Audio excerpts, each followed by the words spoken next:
And that's how we start the session with Corinne. Sweet victory! That was perfectly timed, by the way. I waited for I that knew you were doing The things the DM does not expect from the players. And that's how we're beginning today, guys. Hey, everyone. Welcome back to the channel. Oh my gosh, that was impeccably timed, though. So proud. Biggest accomplishment of the session. It is a perfectly timed belch. Drinking Sprite doesn't help with that either. But no, last time where you guys left off, you were sent out by Haru to investigate something in the canyons where you found a Green Hag lair and surprisingly a large dragon egg, or so it seems from your investigation. You guys, while deciding to take a short rest in this damn spooky cavern system, while Max is just pounding away at the cave to make the entrance a little bit larger, so you can fit this monstrous-sized egg through the crack. Investigating the cavern more, you guys found a couple of interesting knickknacks. Max decided to crush one of the said knickknacks underneath his foot, robbing you guys of a magic item. But it's okay, you guys are back up to your full health. It's a magic bag, though, right? It was a bag of tricks. Yeah, but isn't the bag not supposed to be easily, it's not a solid bag. It's not... I mean, there was stuff inside of the bag. Okay. You heard crunching, though, as he squished it. He wasn't happy. He was essentially It's a crushing magic item, though. How does, is that going to destroy the magic of the item? No, but Max didn't like the damn thing, so he took out his aggression on it. If you want to pick it up, you can.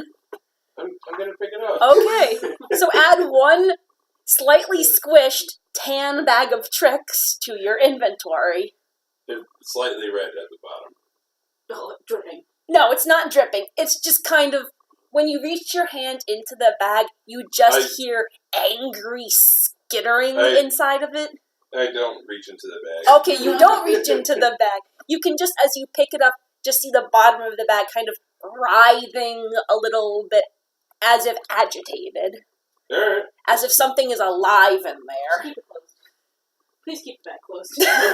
I'm attaching it to my belt as if it were a Completely normal. pouch of gold. Okay. Some robber's gonna have a shit time. He's gonna pull it out and it's like, shit, it's a buffalo! That is actually a very... Yeah, that's... He pulls it out and what does he pull out? A mammoth! No, you can't pull out a mammoth from a bag of tricks. That's silly. Here's $2, motherfucker. But no, you guys rest, investigate the caverns, all of that stuff. There is now a sizable hole in the wall from Maximilian just going to town on it, and just tons of rubble all over the floor. You guys have a large enough way out to bring your new tiger companions, your fire snake, what have you, out with you. And using the bed sheets that Max... The bed sheets! The fucking bed sheets. The tiger was dispelled. Yes. So it was on the dire wolf. Yeah. Okay, so you kind of, in your spare time, wrap the bed sheets, oh my gosh, around the wolf. I feel like this is the sort of thing that Ventress would be able to do in, Yeah, but Max was so set on using those bed sheets. Well, I helped him. Because, at first, Ventress is like, oh my god, that's actually helpful right now. Yeah. But after he gets over that in, the course of 10 seconds, and he's, back to business as usual, and just... Yeah, it's just kind of your collective effort tying it onto the back of the wolf. The wolf is not exactly happy about having, a large torso-sized egg strapped to its back, for that matter. And as you guys scoop it up out of the circle of scratches, it starts to jostle a little bit, but nothing terribly noticeable. Kind of just huh? I will point out to the two of you that when I listen, because I didn't catch them when they were playing, when I listened to the recording, you guys said that the book said it was heat sensitive. Rofi didn't hear that. she doesn't know it's heat sensitive, and you guys are like, maybe don't put the demon girl near it. But What, you mean the What- egg? what? the egg, Oh, the the little egg. journal. That thing. journal. Oh. Yeah. Have we already sorted that out? I mean, you can talk... I believe we did talk about it. I think. Is that what you said? That we talked There about it? was some research in it. Basically, the research in the journal was inconclusive. I think it's a dragon egg, but it doesn't match any dragon egg that they know. Yeah, of. based from the And investigation... It was heat sensitive. Okay. That was that's all I got off the recording. Alright. So hot desert. Here, I'm thinking to my, it did, in the course of leveling up, there If are it all hatches on the way home, she's gonna try to fucking summon it. okay, but, in the course of leveling up last time, Yes. did I recover my spell slots? Do your spell slots recover on a short or long rest? Good question. Because if it says that you regain them on a short rest, then yes, you did. I do not believe clerics get them back on a short rest. I believe you have to take a long rest. Hold on. I'll expend the spell slots when I finish a long rest. Yeah, so that answers the question. Unfortunately, you do not have your spell slots left since you only took a short rest. Alright. I was gonna use create and destroy water to moisten the... So that way it doesn't... Well, I will say the cave is dripping. So if you're able to find water in the It was cave, cool you can do cave, that. Alright. Yeah, it's not hard to find pools Like, of water from the cave drippings and everything. Alright.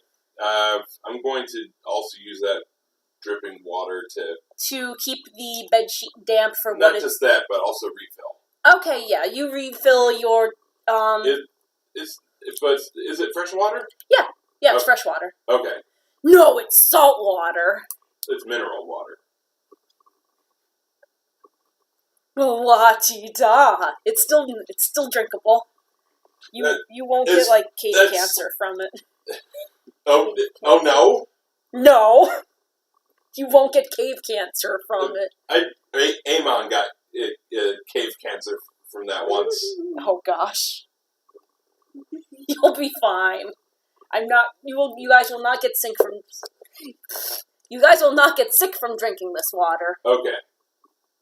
You'll be fine. Ro will refill too. Yeah, for what it's worth, you guys replenish your stock before heading out into the desert.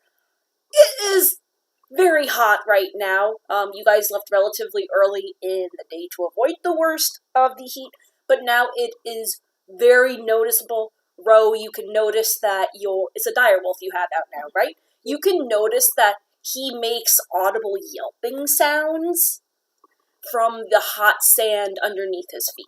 Oh, baby. Yeah, he's like whimpering and trying to not get scorched on the bottom of his feet. I mean, there will be a point where she flat out refuses to continue because she's not trying to hurt her son. Got it.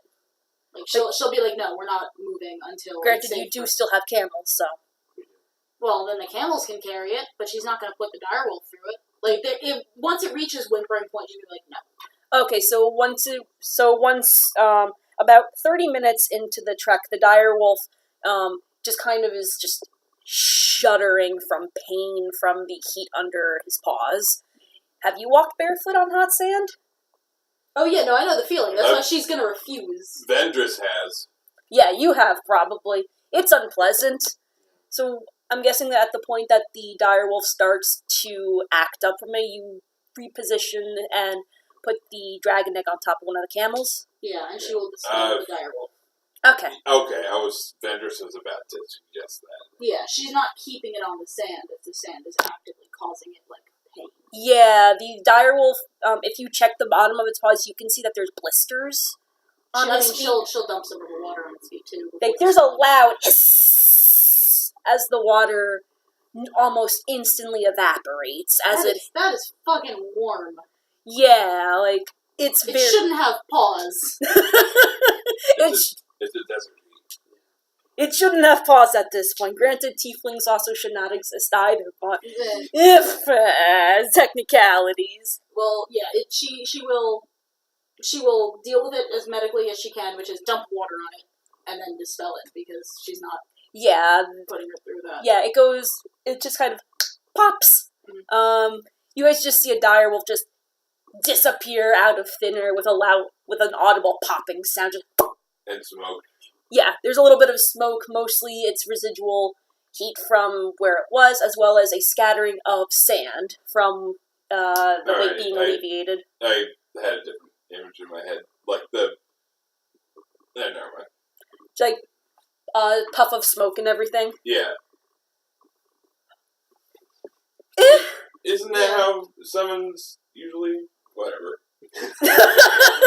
I don't play spell... Like, I only... As far as spellcasters are concerned, I only play cleric. I wasn't picky on the specific appearance of how they were summoned. So, puff of sand, flash of light, I don't care. Yeah. But no, you guys make your way... Smoke. You guys make your way back Or to reflection the town of Abaddon relatively quickly. You guys basically take the same route. You can actually see the tracks that your camels made still in the sand, blown about very slightly from desert winds, but they're still slightly there. So you can essentially just follow your hoof marks all the way back to the town. It took that short of a time? Yeah, like it took, remember, it would take you like 2 days and some change if you went on foot, but because you had the camels, it expedited the travel significantly. Okay. Because they're made for going through the deserts and everything. So like getting the camels was a very good idea, otherwise you would be wandering in the desert for a while. Alright. No, you guys find your way back to Abaddon relatively quickly. The Beastmaster is still there. He's tending to the elephant right now. Tiger's still in his cage. She wants to just open the cage. He kind of waves to you as you guys pass by. How much was the tiger again for 140. purchase? 140. And didn't we get treasure? Yeah, you got the mysterious icebox. No, like money treasure. Not from the Green Hag corpse. You got the items. You didn't find any gold on her. How much was the tiger? 140. Yes, 140 for the tiger. It was like 200 or something for the elephant. You guys had already gotten a couple of camels with all of the supplies. Mm-hmm. Did you want to buy the tiger? Well, Vendress knows that for the tiger to be disappearing on the Beastmaster Would be kind of weird. And it's not kosher. Oh, okay. He's not okay with it. Yeah. Okay, that makes sense then. It's like... See, if Ro could summon it right now, she would summon it just outside of the cage and just let it go nuts. But she can't. No. Because she only has a short rest. Yeah. So it's either purchased now, or she's going to do something very naughty later. I mean, what would Ro like to do as you guys pass the person again? She's going to see if she can buy it for cheap? For cheap, but she doesn't have 140. I mean, you can try to persuade the merchant to let you have it for a heavily discounted price. How would you like to persuade him? If you want to. For the record, Vendress is not the talker. None of you guys. Simon technically is, but I don't think he's going to unless somebody like. No, really she will probably walk right up to the cage again. Okay. Just get right next to it and let the Beastmaster be like, "Oh, it likes you." Okay, so you just kind of go up to the cage and it just kind of presses its nose against your nose. She's gonna be like, is the tiger beaten up from the fight? She's gonna be like, "I'm so sorry, baby." Its fur is kind of a little bit more scraggly from what you put it through, but it seems healthy. Did the Beastmaster notice this? That it disappeared? Yeah, he noticed it. he rolled a 20 on that shit. He just kind of walks over, scratches his head. I take it we notice this like as we're walking in. Yeah, like you notice this as Ro walks back up to the tiger cage. He's just kind of scratching his head a little bit and just kind of shakes his head to the side, more so out of disbelief. Well, this isn't my best customers for the day again. Back for something else, are we? You've been eyeing that tiger both times, I must admit. Still interested in it. I whispered to her, shoot, I had something. It was like, hey, if you're going to go through, like, hey, if you're gonna keep working with this, then now is the time to make this work. I don't want enemies in this town. She's gonna be like, then help me behave, because I can't behave and afford it. How You much can't do you have? afford to misbehave. She's gonna say she has 50 gold. Like how much do you actually have? Like 80. She's a cheap shit. Can you roll me a deception? And I want you, Jared, to roll me an insight. Yeah, well, I'm gonna see how good these new dice are. I got a 6. These dice are shit. Including insight. Wait, deception? Yes, No, still just... So that's I got a 6 9. from Rogue. Okay, you see through that. Yeah. You see through that. Did you want to try seeing through it? Yeah, why not? Just for shiggles, roll me an insight. On the table. No, he doesn't see through What'd you it roll? all. 6. You believe it perfectly fine. She's like, You- 50 gold. You almost believe it, but then you're like, wait a minute, because See what? you saw her spend money before on the camels. No, I didn't. You didn't? No, that was... It was me and Max. Okay. No, it was me and you, actually. Oh. Okay. Yeah. Like She didn't spend money on camels. like you're about to believe it, but then you're like, wait a minute, that doesn't sound right. But no, you see through it. You're just like, really? I got better things to do. I whispered to Rove, I will help you purchase it. And you talk to the guy. Try and make a better deal for us. I will pitch in, and we will make this square. She'll just, like, nod at you. If someone else is helping her pay, she's okay with that. Again, he's standing there, waiting to hear your response. He knows that you've been looking at the tiger. Now, at this point, I've said my piece. I'm waiting to see this unfold. Okay. Nena is just kind of sitting next to you, just kind of yawning, just... Nana's bored. Yeah, Nena is bored. She's also tired of walking. And she just kind of sits down and scratches behind her ears. How was Nena in the desert heat anyway? Nena's fine. She's accustomed to it. She's a desert animal. Gotcha.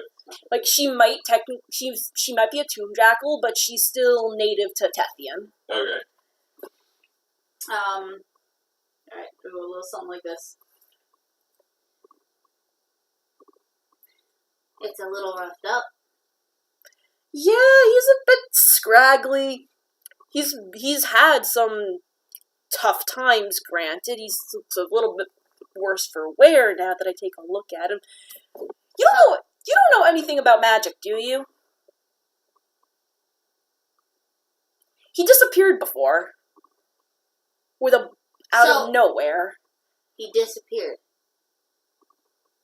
So if I am interested, what's saying that won't happen again? I just find it odd that after you guys had come by, it soon disappeared out of the cage. And then it then came back. I'm pretty sure tigers don't know magic. Unless this thing is a demon, where in that case, I don't want to have that on my hands. Sounds like a demon to me. Not your kind, ma'am. Do you know anything about demons? Do you want to deception? I can do a deception with Yeah, that. you gotta bluff him good, boy. Sure. Bluff him good, snake charmer. So I have a 21. 21. So, what you said seems like a demon to me? Yep. What kind of demon would you say, then? If you're so knowledgeable on them. I'm not knowledgeable on demons, but things should just disappear if they're, animals, regular animals. No, they shouldn't. Maybe next time I decide to have stuff up for sale, I should get clerics to look at them first. Regardless, you're still interested in him. Price is still the same. Price is still the same. 50. Do you normally sell demon animals like at such a high price? No, but I And don't. beat up ones at that. No, but I don't often get tigers in stock. We've established that's not a tiger. So you're saying 50. This is DM to Corinne. Yeah, she's throwing 50 out there, because I'm assuming 50-50 split between payment. Like 25? Yeah, 25 each is what she's hoping for. Okay, give me a persuasion then. Okay. Be nice to me! You're new! Make good impressions! Make good impressions. No, it's not. It's 5. Wait, no, What's that? persuade... I will... Nope, 11. I will back that up. Okay, so you're going to assist her. Yeah. Thanks. How's an 8 sound? I can try 2. Less than an 11, but 11's not helping us. 4. No. I didn't show it all. 4 plus... No, I don't have persuasion. You have charisma. I have deception, but no persuasion. You Yeah, can, that sounds you can right. try to intimidate him for that matter. Never had intimidation. So 11's not gonna cut it. Yeah, no, that's not going to... So what does the Beastmaster say?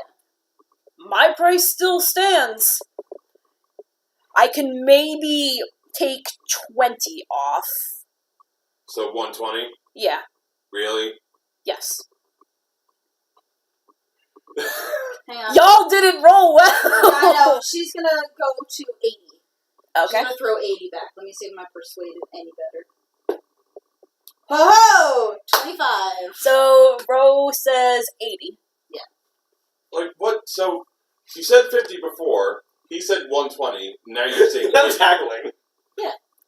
So, She's still what's different about this that's making it... Less money you still have to pay instead of Yes. one whatever. No, it's like, how's the Beastmaster reacting in this particular case? Well, with a 25, he better react a lot more positively. You know what? I'm probably not going to sell a tiger to anyone in this town. Especially 80. a demon tiger. A demon no less. tiger. Perhaps you'll have a nice conversation with it. If it is a demon. Whoa. Oh, she's This gonna is- curl a this lip is- at that. this Simon's gonna get insulted. She's gonna curl a lip like, are you kidding me? I'm about to pay you, you shit. Wait. You don't say that. If do he, you? no. If he's gonna say that, Do you want to intimidate him? No, she's gonna say that. She's gonna go down to 70. If he's gonna say that. That's a 15. Just sneering at him. Go 70. Fine. Fine by my books. All right. So we're paying even less, slightly, but Alright, so if you got 50 gold and we're paying 70, you're paying 40 and I'm paying 30. she'll fine. And You guys, you know what? No. Yeah, no, you said 40. No. Because you said you have 50. Yeah. You pay 50 and I'm paying 20. Fine. so you paid She him. legally purchased the tiger. Hold on. So you gotta be like, hey, oh shit, I've only got 50. And I'm gonna be like, roll my eyes Yeah. and then just pony up 20. Mm-hmm. I'm gonna assume that because you knew she was lying before, or you can recognize she's lying now. When she pays, there's still money in her change purse. Yeah. So that's Yeah. when you can recognize that she was lying out through her teeth. Yeah. She's going back to her stealthy rogue ways in that much state, saving a little bit of money So- for So what Vendor says is like, hey, now I know you, since you only have 50, Mm-hmm. I'm here. And I put the 20 in your hand. She's just gonna to the Beastmaster. He counts the money just to make sure that you're all fair and square. There is stories of people passing false money around and everything. Yeah, there are, aren't there? Yeah, there is actually. He actually does say this no misjudgments, but we do get dune robbers who try to pass off foreign currency a lot of times. Does that ring any bells for Vendress? History check. 11. You personally haven't run any counterfeit coins, and for the most part, the Burning Scarabs don't really deal in that. They believe that money is still money. You do know that other Dune robber groups do use counterfeit. Like the vultures? Yeah, like the vultures, they use counterfeit. There's actually stories of some people using illusionary money as well. So, like, someone will pay... There's actually a story of someone paying 1 platinum for something. It was a very well-disguised illusion. If the Beastmaster makes any more smart-ass demon comments, she's gonna loose the tiger on him. Nah, he doesn't make any more snide comments because the elephant is acting up and seems to want more food. And you don't want an elephant running around the town. Vendress is trying to, like, hurry this along. Just, move along! Yeah. No, she's just gonna hop on the tiger's back and go with the group. The tiger is just like, "Arr!" as you jump on it, but it just kind of gives you a big tiger kiss. Easy there, Ro. You just got the thing. No, I didn't. Do you say this? She doesn't give a shit if he is. Do you say this close to the Beastmaster? No, she does not. She's smarter than that. She's gonna be like, fine. And leave it at that. So you're now walking through Abaddon with a tiger, and the townspeople are giving you a wide berth, seeing a predatory cat with you guys. Yeah, because we're pretty much royalty now, since we're... You're not... we're the apprentices of the Sage of Stars. We're pretty much the shit right now. Yeah, we ballin'. Ballin'. It's mostly, oh shit, there's a tiger out. Let's just give them space. It's like as if it's not as bad as, say, a band of orcs came through the town. So now she's almost the equivalent of a band of orcs. No, it's the tiger. But she's riding it. Yeah, so they're just no kind of barding? like... Huh? No barding? No. It's a very bumpy ride. Just like... Can you give me an animal handling? Oh, this is gonna be good. This is gonna be awful. 14. Okay, not terrible. You managed to steer the tiger on a more direct route so it doesn't start going after anything that moves. Okay, good. She can, vaguely control the thing that she owns. You can vaguely control which direction the tiger is going. As you pass by people, it still has that very hungry look in its eyes, because, again, malnourished.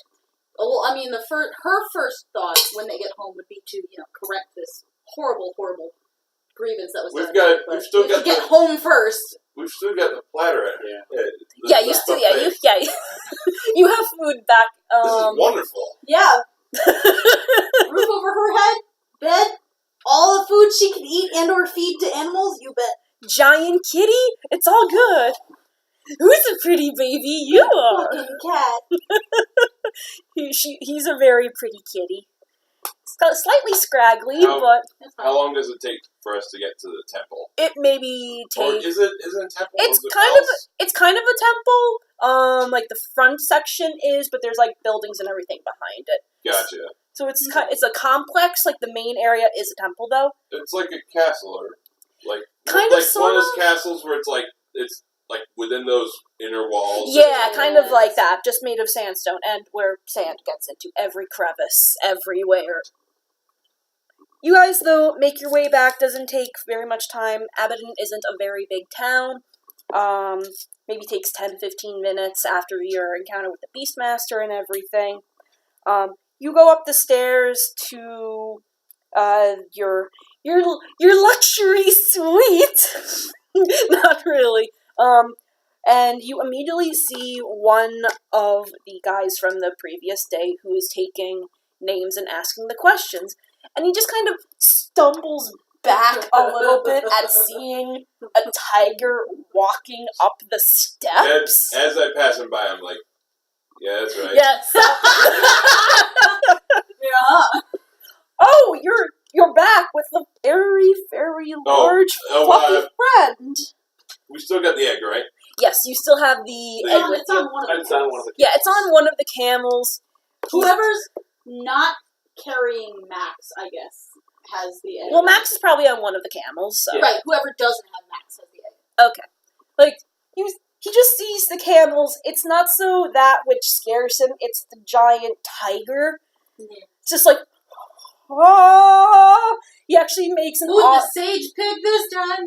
He actually makes an audible "ah" sound as the tiger comes up the stairs and gives a slight growl towards him.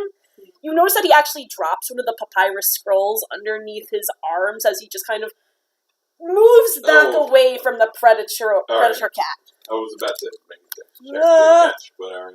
I mean, you can. But he backs away. Yeah, you can. I mean, you can pick it up. So. Alright, yeah. So you pick it up and what? You hand it back to him? I toss it back. You toss it to him.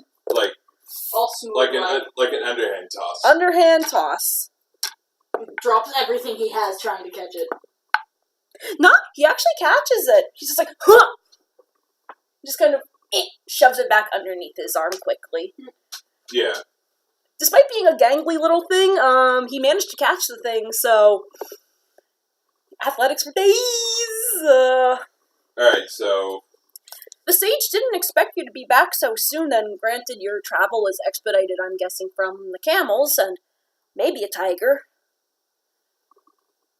And that is a very large thing that you are carrying with you, he says, noting the large chunk of blue on the camel's back. This is what you sent us for. Oh, he sent you out. Oh, you were talking to the sage? No, this is talking to the guy who caught the scroll that you threw it back to. Oh. This isn't the sage. Oh, I don't talk to him then. You don't talk to him, okay. I thought we were talking to the sage. Yeah, so she'll be like, so where is the sage? If he's like, he didn't expect you back, so where is he? He's probably still sleeping. He normally doesn't come out until later in the day. Alright. Would you like to talk to him? We'll wait. Yes? No, let's sleep. She's like, well, no. I put my hand on her shoulder. She doesn't like that, but You can she'll wait. I don't can care go about your boundaries. Personal space? You can go pester him if you want. What would Ro do? Ro would really want to talk to him, but as long as she can get a guarantee that they'll be spoken to later in the day, and that they will be able to speak with Heru, she'll settle. He might be a bit groggy and possibly a little bit angry if I go wake him up, but I hope he is on one of his... Will we be seeing him later today? Sure. Insight. Yeah, like sure. 14. He's being completely honest. Okay. Cool. I'm not even gonna bother. No, it's 15, but... Yeah, he's completely honest. He's just like, yeah. We're good. You're good. You've basically got, like, first dibs with audience for him, so... We can take this time to get some barding for your new tiger. And then get all our stuff together. And not being... You're still kind of groggy from walking across the desert and everything, but you're at least backwards a little bit cooler since it's by the river's edge. Yeah. So there's a slight cool breeze blowing across the temple complex. Okay. She'll settle. She'll wait. Plus, I'm sure your tiger is hungry.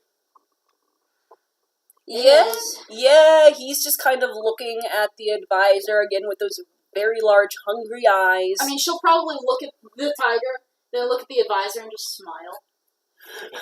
He just kind of and runs back. Are we going inside though? Yeah. Are you gonna take the tiger and the camels with you? Taking the tiger.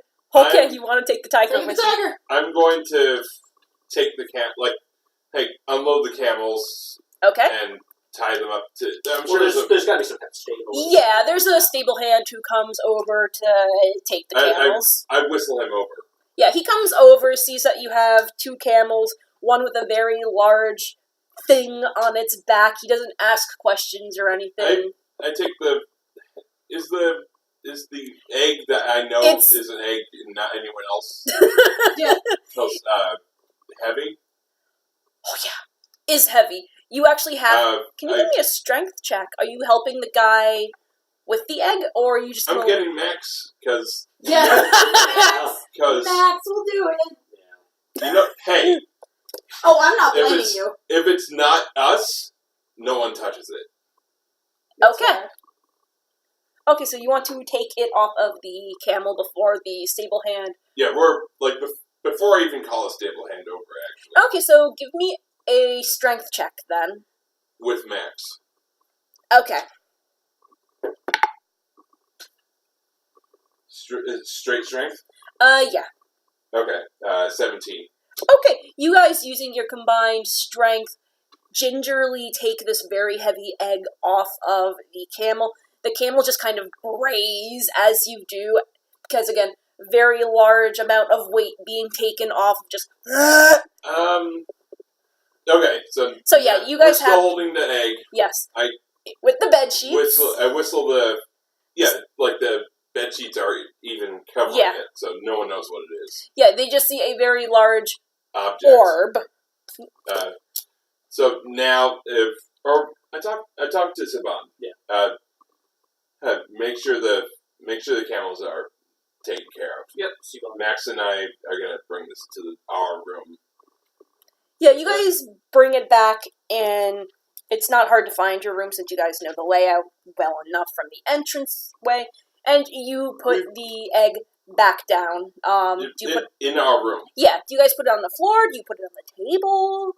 Don't put it on the table. She's gonna let the tiger go nuts on the table. I'm sure there's food on the table, unless there's a second one that's empty. Nah, not right now. There's no food on the table currently. Oh, No, not right now.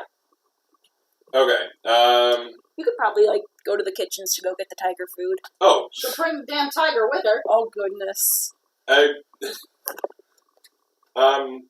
Normally Vendress would just want to watch this. Watch the happen. bullshittery happening. Yeah, and just be like,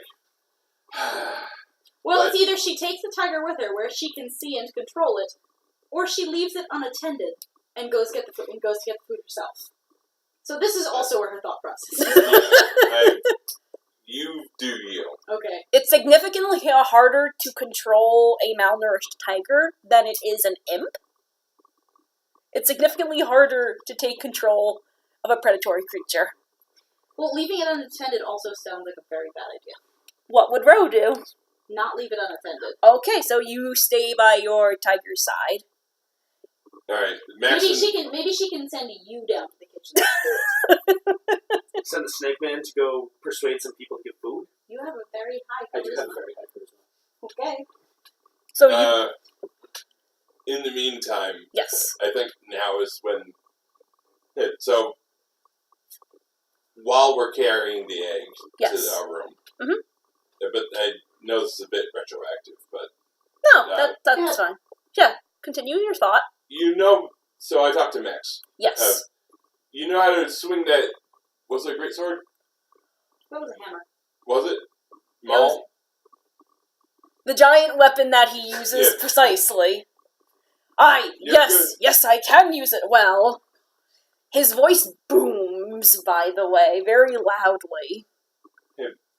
So, if in case you notice, I'm also one for weapons. Yes, you are also strong like me. And perhaps you can teach me how to use something more sophisticated. What's the word? Sophisticated. Effective? I think effective's a little bit better than sophisticated. Yeah. Sophisticated would be more like rapier Yeah. to me. Yeah, no. No, You're not. Vendress No. doesn't care for it. No. So, For yeah. stabbies. He wants slashy and bludgeoning, not poking. Yeah, I think efficient's a good one for that. Perhaps you can show me how to use a weapon that's more proficient in cracking skulls. Perhaps, but not indoors. Skulls are like furniture. You could crack those too. I miss Joe. We love you, Joe. No, Sivan, you said you were going to the kitchen. Yeah, go to the kitchens. Okay, going to the kitchens. You follow the scent of food being cooked. It's not very hard to do with your keen sense of smell. Yep. And you go to the kitchen. They are prepping whatever they're prepping for lunch that day. You just see someone with a very large fish, and they're just cutting it with a meat cleaver with loud thud, thud, thud. Just don't even bother. Just take the platter. Sivan's gonna look. Can we get some food upstairs? The person turns around, and it's actually a half-orc with part of his tusk missing, and one scar just right over his face. He just kind of turns around slowly, just... That's my best half-orc impression. Pretty good. Yeah, it was. Wish I was recording that. You have a camera, you know. I know. It's over there. Wah. So sad. I suffer. Do you want the entire fish? I don't think someone your size can eat an entire fish. We have a tiger upstairs. You have a what? He instantly takes out a much larger cleaver, the equivalent of a claymore, and wields it in two hands. You fucking try, buddy. Why do you have a tiger in here? It's a companion with my friends. Should be friendly. Why in Ra's holy name would you bring a tiger here? I didn't bring the tiger. Sorry, I didn't bring the tiger. If that thing causes trouble, it's on the menu tomorrow. You fuck. You fucking try. You fucking try. He's pretty damn serious when he says that, by the way. Ro didn't hear it. And hands you the bowl of chopped fish. There's still fish guts splattered on the side of it. A fish eye actually falls to the ground. It just goes splat, splat, splat, splat, splat. And you pick up this raw fish eye and bring it back to where the tiger is. Absolutely. Almost instantly, the tiger sits down, very well behaved, as you bring in this bowl of food, just very happily looking at you. This is probably the most well behaved it's been all day. You, Ro, you also notice that as your friend brings in food, it's just kind of question. You have your arms out, right? Yes, at this point. You guys notice that his arms have feathery tips. I'm not there. Oh, where are you? I'm talking to Max. Right, you're talking to Max. Alright, so I noticed feathery tips. Yes. Ro, you notice that at the bottom of his arm, where it was just ropey muscle with scales, you can start seeing black feathers starting to come down from his wrist and slightly down the rest of his arm. They're like just popping out. Yeah, just popping out, but it's still pretty noticeable. They're an uncanny glossy black. I mean, she'll make a little face at that because that is weird, but not comment. So remember. How often have you seen his actual face? It was something that we noticed the other day. Yeah, it was something they noticed, but it wasn't too off, so she does know what your arms look like. However, it's definitely noticeable that those were not there before, which is definitely a most peculiar thing. The tiger is... Did you put the bowl down at this point? Yeah, the tiger just kind of lunges at it and kind of face plants. As if to lunge on him. Yeah. As you come in... And that's what made you, like... Whoop. Yeah, just... It's yours. It's yours. It just... As it's eating, she's just gonna pet it for, like, good associations, but... Yeah, you can just hear it purring thunderously as it eats, and its tail is just swishing back and forth. Happy kitty. It's not a kitty. It's a tiger. To you, it's a kitty. I'm not She's there. petting Sorry. it. She's petting her baby. She'll also probably sneak a hand in there and give some to Ether. But No. Either We're is still in rat form, damn it. Yeah. Be in rat form. Sivan, being, a ranger guy and everything, he's actually going to speak with the tiger, because he can speak with animals. Okay, so... Isn't that a spell? It is. Alright. And this is Seabon, who doesn't like magic, using magic. It's ranger magic. He's gonna have to use magic eventually. It's totally different. It's different, I swear. Okay, so you're going to speak with Tiger Friend, right? What are you going to ask the tiger? I want to ask it how it got in that cage. How it got into the cage? Yep. The tiger, after it has its fill of food for the time being, just kind of looks at you, sits down, staring directly at you as if looking into your soul. This is very weird, by the way, Ro. You just see him stop She's eating. gonna get, slightly jealous, no. Why? As you just kind of wrap your arms. You just kind of wrap your arms around the tiger and just make the... Don't you even try, buddy. I mean, she's gonna watch really carefully, still petting the thing. Tiger... Internally, it's just mine. Tiger says that he was captured in the deep jungles of Jokhiel and imported here. Tigers are not native to Tethian. Aw, it's the same place. That's cute. Anyway, it's hers. How appropriate. Yeah. And also, take a mental note, because Saban can probably talk to all of your summons. Mm-hmm. All the beast summons. Well, he hasn't... Are you saying this out loud, or is this an internal speech? I would imagine it's actually talking in some form or fashion. It's probably and internal. He's talking in Tiger. Oh, alright. Yeah, it's probably internal. You're just kind of... So unless he elaborates, she's not going to know exactly that they're talking? Yeah, the tiger again says that he... Well, he's a ranger, so... Again, captured in Jokhiel, imported here. There was a very rich nobleman who was paying good money for the tiger, but he doesn't know why the Beastmaster decided to let you buy the thing instead, probably because when you heard he was a demon, which he adds, I am most certainly not. Yeah. I'm insulted that you think I would be. He adds that quip at the very end. But he does thank you guys profusely for freeing him out of that cage. He's very happy that you did that. Seabon's going to ask what they should call him, if he has a name. Fuck yourself. What? He wants to know. He says, I like the name Raja, but I'm not going to complain what the tiefling calls me. Yeah. Well, Seabon's going to give him Little pat. and say, He just kind of nuzzles your hand, good boy, Raja. and then the spell kind of ends. Oh, and she's so cranky right now. And he goes back to devouring the food. She's so cranky right now. Her tiger Well, dad. he's going to look at you and say, you can name what you want. She's gonna look at you like, are you fucking with me right now? Well, you have dirt on him. You saw the feathers.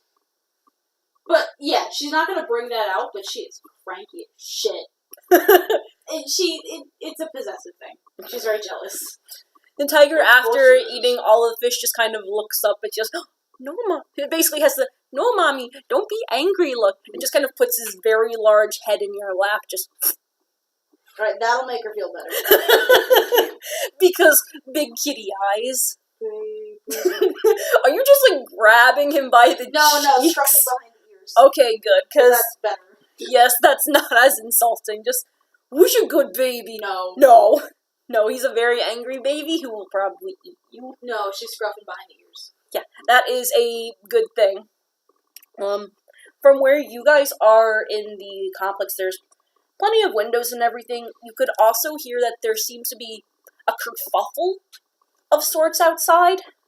Not like mobs with pitchforks or anything, but there seems to be something happening on the other side of the complex. It's, again, not too big of a town, but you can hear it fairly loud. It sounds like there's horses. You can actually hear what sounds like bells on the wind, which is kind of odd in the area, because... Would that ring anything to you? Because I think you're the only Tethian native that would know. Does it ring any bells? Bells aren't really a thing in Tethian. sometimes travelers come in with their caravans and everything with, like, tons of bells strapped to them. It basically lets That's a people... stupid thing for caravans. It basically lets the villagers know that, hey, there's people in town. Also lets every robber in the area know where they're traveling. Usually on the roads, they don't have these bells out on display, because, easy target for dune robbers. Yeah. Okay. But no, it seems that there is some kind of caravan Is there a window I can look out? Yeah, there's windows. Yeah, she'll peek out a window, too. You can see that there's a small dust cloud in the distance, and that seems to be where the sound of the horses and the bells are coming from. You can also hear what sounds like people yelling to one another.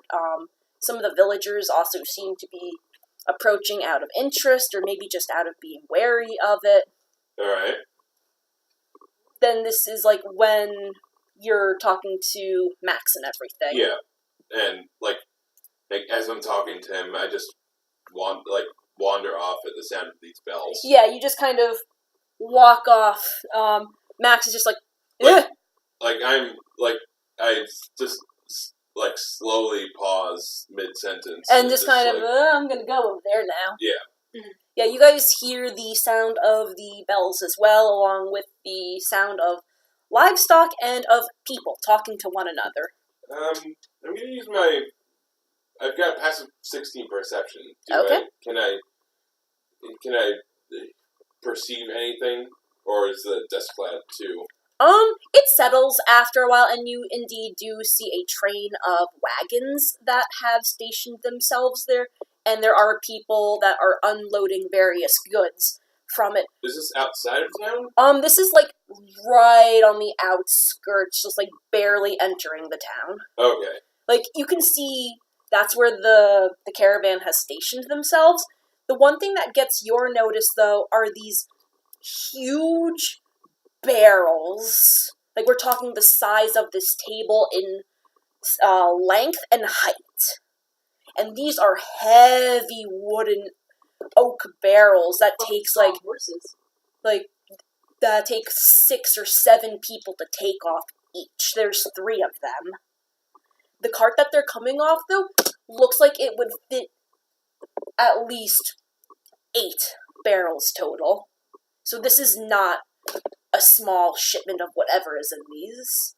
And you notice that as they're handling these barrels, they are taking a lot of care to take them off as well. So, hey, is Max bare-chested? I don't remember. Whatever, it's like, I walk over, Smack him in the head. as I'm passing Max, I'm like, hey, to get his attention. Doing this to his chest. Okay. And it's Hey, follow. Yeah. Okay, kind of goes off just like... I'm like on the verge of speed walking outside. Alright, so you're on. So you speed walk as well. What do Seabon and Ro and your tiger? And I get. And I'm on my way to these two. Okay, so first you walk to go grab them, and then you go. Yeah. Okay. Does anything happen on the way? No. For them?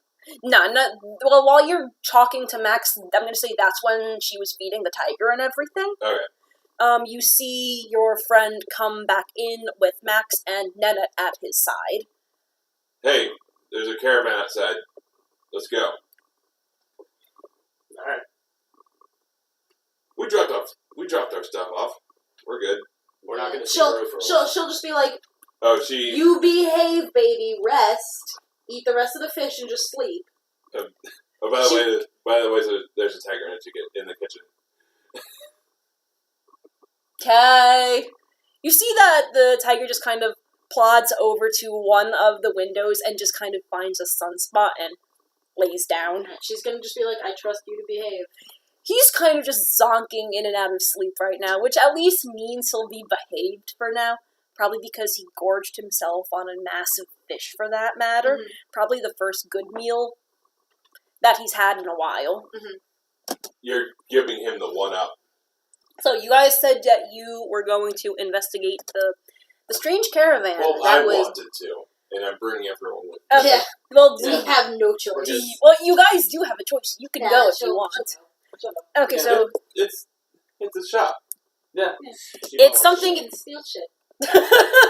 If you want to do that, fine. But do it away from me. She's learning. I'm not getting blamed for this shit. He doesn't want any of this thieving bullshit. Yeah. Well, sure, she's thinking it, but she's not saying this out loud. As long as no one sees you. As long as no one sees you, that Yes, That's the whole point of thieving. it's fine until you're caught. Yeah. Yeah, that's It's- explicitly the point of thieving. it's fine until you're caught. Yeah, that's kind of the whole point.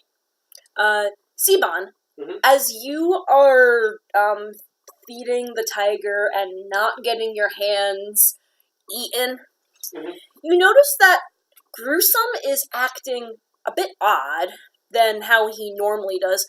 There's a gleam in his one good eye now, which seems to reflect the very stars which you seem to fear and despise. He just kind of stares at you with this quizzical look on his face that, for all the years that you've had him as a companion, you didn't notice before.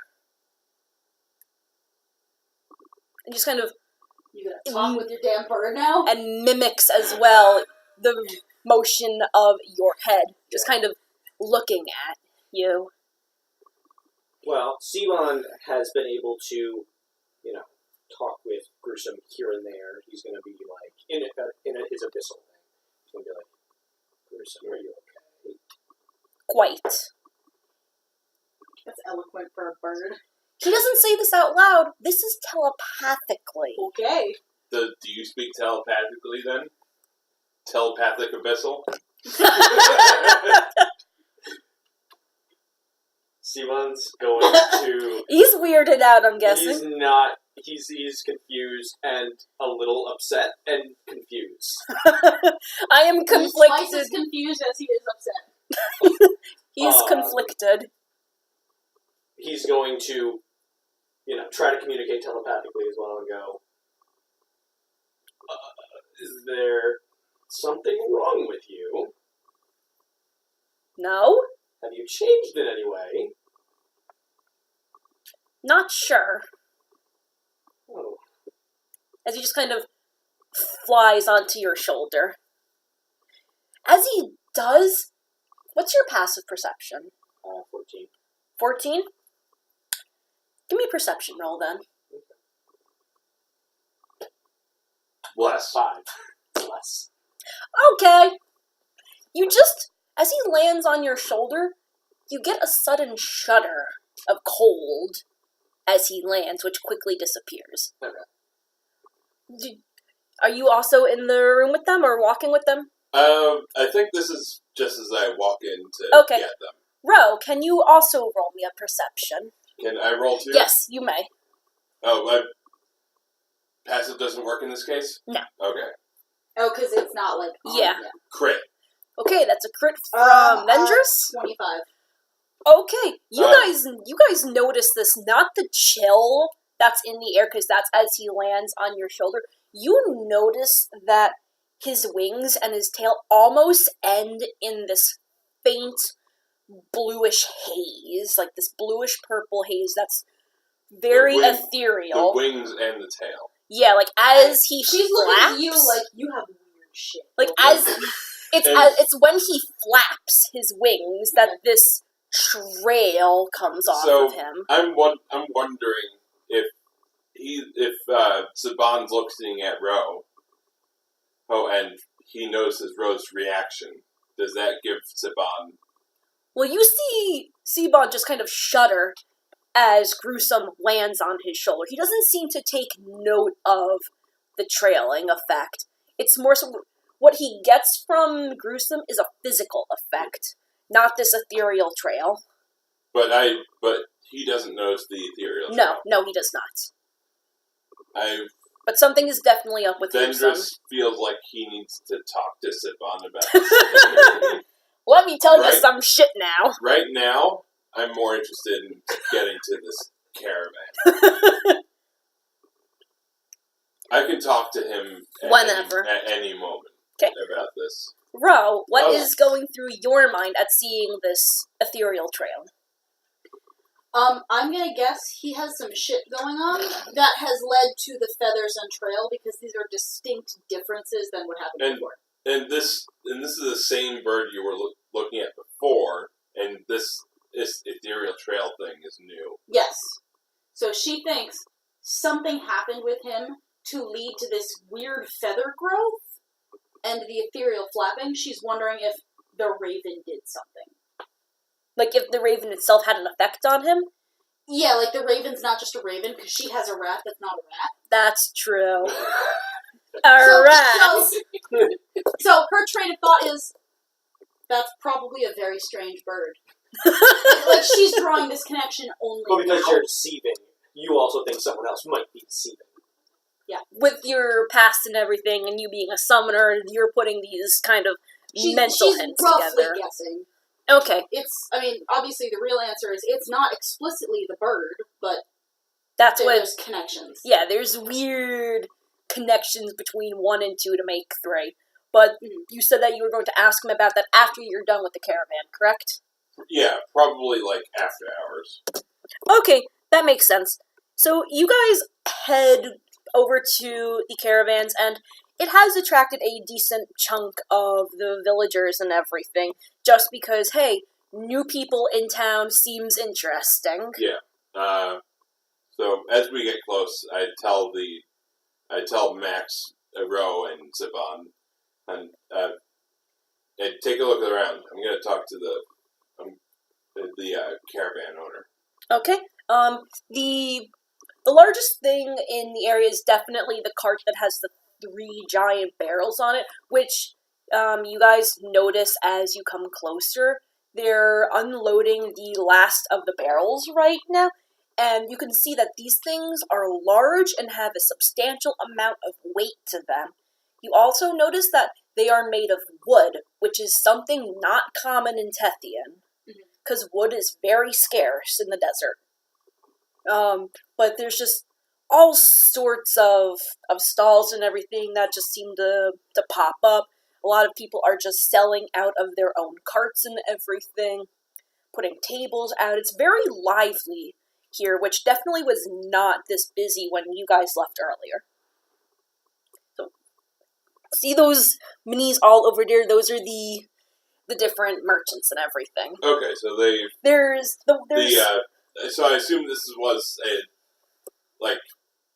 different caravans chained together, yeah, like almost like a train. kind of like a desert choo-choo train. Yeah. All right. So, can I pinpoint who the leader is with a passive 16 perception? Not really. You notice that there's 2 people barking orders at the large barrels. You can assume just from judgment and dealing with caravans in the past.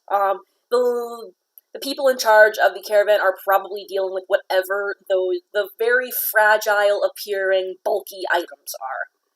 Because again, they're taking very careful steps and instructions to move Whatever's them. inside is delicate. Yeah, it's delicate but heavy, All right. which is an oxymoron. I'm going to time my arrival to them Okay, so in just such a manner that they're done unloading and Okay. I'm just walking out. okay, so you can move yourself by the really fugly drawn camel and everything. That's I see the smile face. Yeah, it's more like a That's derpy upside down 3. a very accurate looking camel. I know, right? But no, you and Nennet head over there, and you can hear what sounds like cursing under their breath from a couple of them as your passive perception is what now? 16. Okay, as they put the last of the barrels down, you can hear something sloshing inside of the barrel, hitting the walls Okay. inside. What kind of check is it to divine what might be inside? Because I've already got my assumptions. You can Insight? insight. Since you can't see it and you're just going based on pure thoughts. So a 1 plus 6. So is that's a 7. There's something inside of there. And There's something inside of there that's heavy. Player Jeremy thinks that it's water inside. Okay, but Ventress is just like, there's something heavy in there. Yeah. Okay, so do you ask any of the people about the cargo hull? What exactly is going on here? Yeah. I'm like, hey, okay. Another question. Yes. And with something as big as this, Yes. maybe these people have a name for themselves? Okay. As a former person who did not behave himself. as an ex-scarab. If they would have a name for themselves, from what you can see, there's no icons, no pictures, or any kind of text on any of the shipments. It just simply says in roughly painted on hieroglyphics the equivalent of caution, handle with care. Right. On the barrels, but they don't seem to have any distinct notice on who they are. Okay, so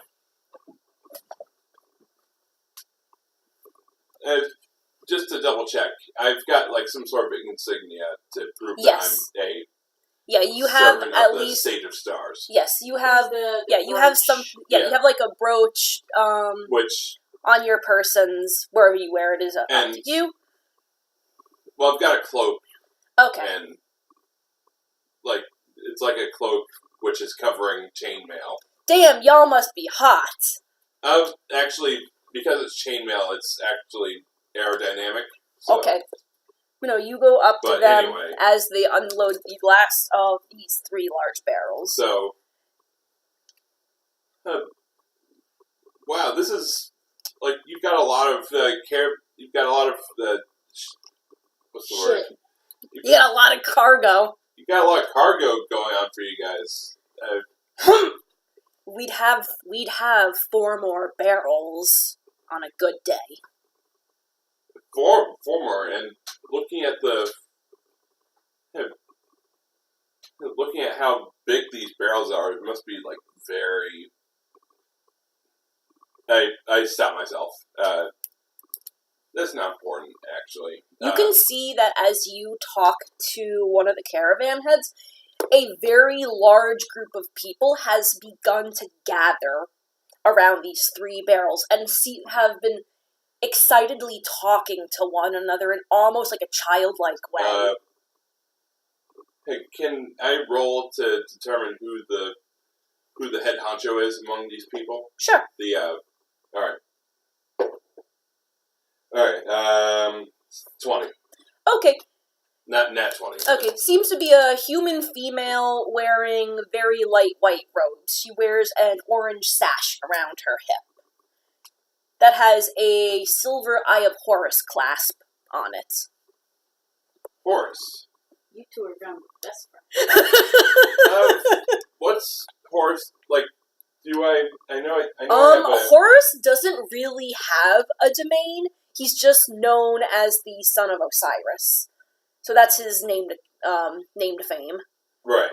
He's still a powerful force, but he doesn't really have anything associated with him.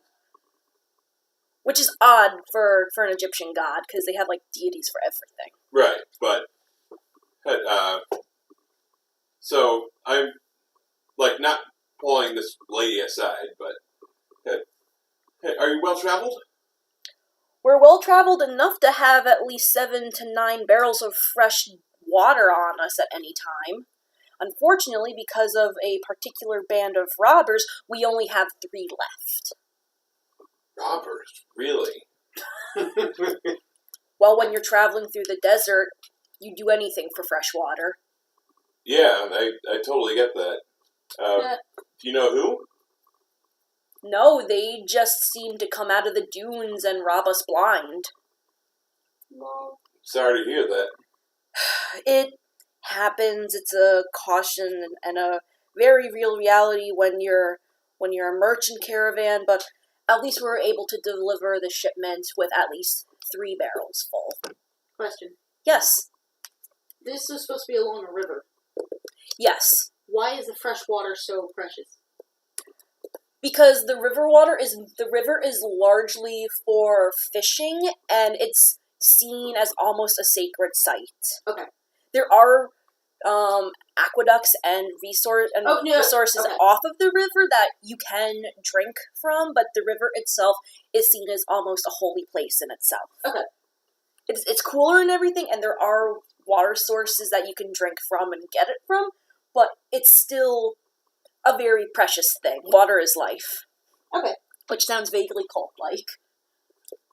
Nah, I don't think it's cult-like at all. I'm gonna go with basic survival, but yeah. You do you.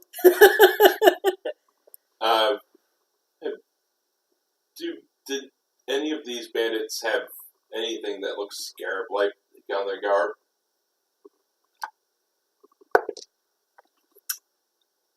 No, they had falcons on them. Falcons? Really? Not sure why you would have falcons on you. If the clerics of Ra found out that you had that on your person, you'd be deemed a heretic. That would be very unfortunate for them.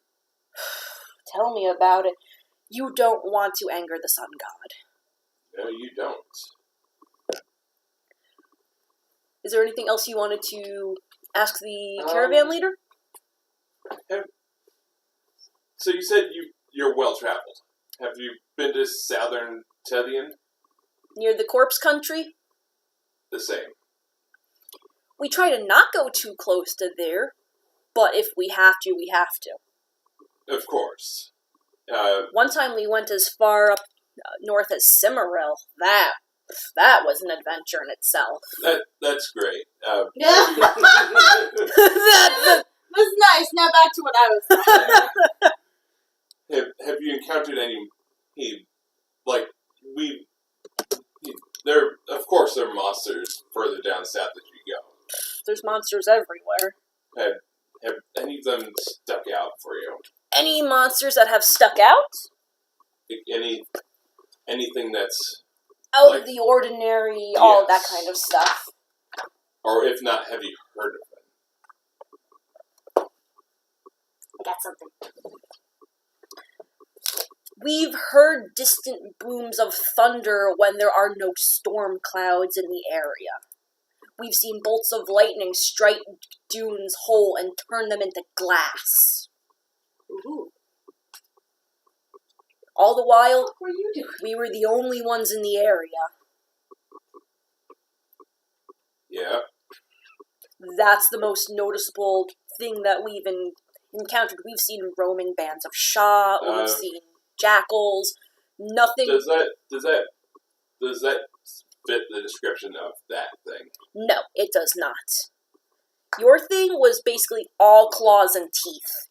This was just a raw show of natural power, what they describe. But it does not accurately portray what... Not like just raw nature. No, it was definitely channeled by something.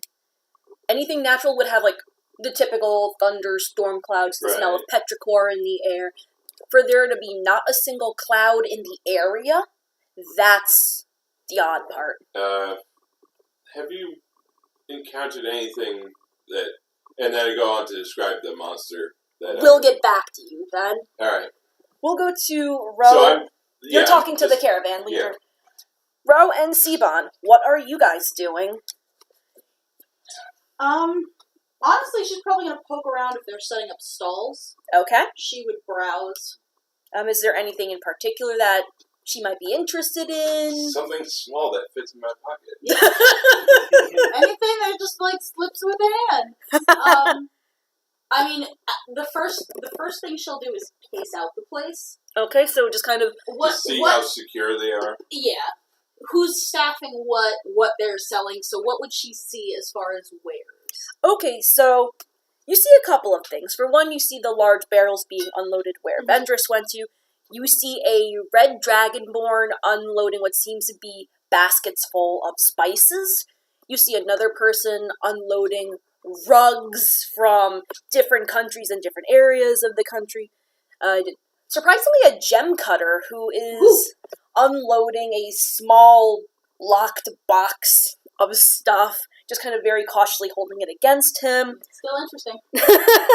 Paying attention to the gem cutter. Gems. Yes. Let's see. There's a woman who is taking out boxes of fabric. She actually picks up a sewing needle from the ground that slipped out of the box. There's also a small group of bards that seem to kind of just jump out of one of the wagons as well. Yep. They are completely uninteresting. There's also 2 priests that are wandering around the area as well, just kind of giving blessings and all that stuff to the local villagers.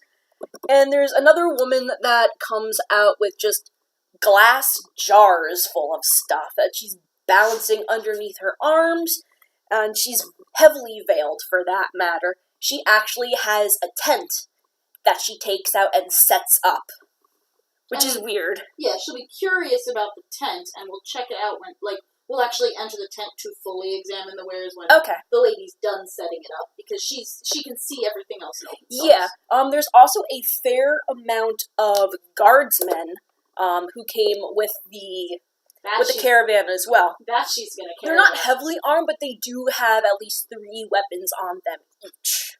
She cares. Yeah, no. She cares about those. Sivan, what are you doing? The same? Sivan's also going to be looking around. You see the same thing as you stake it out.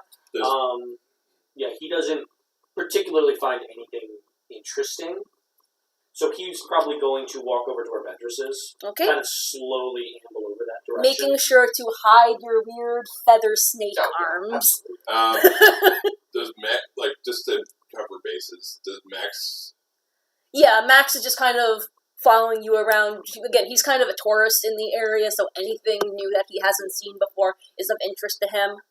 But you see Sivan walk over to you, just kind of...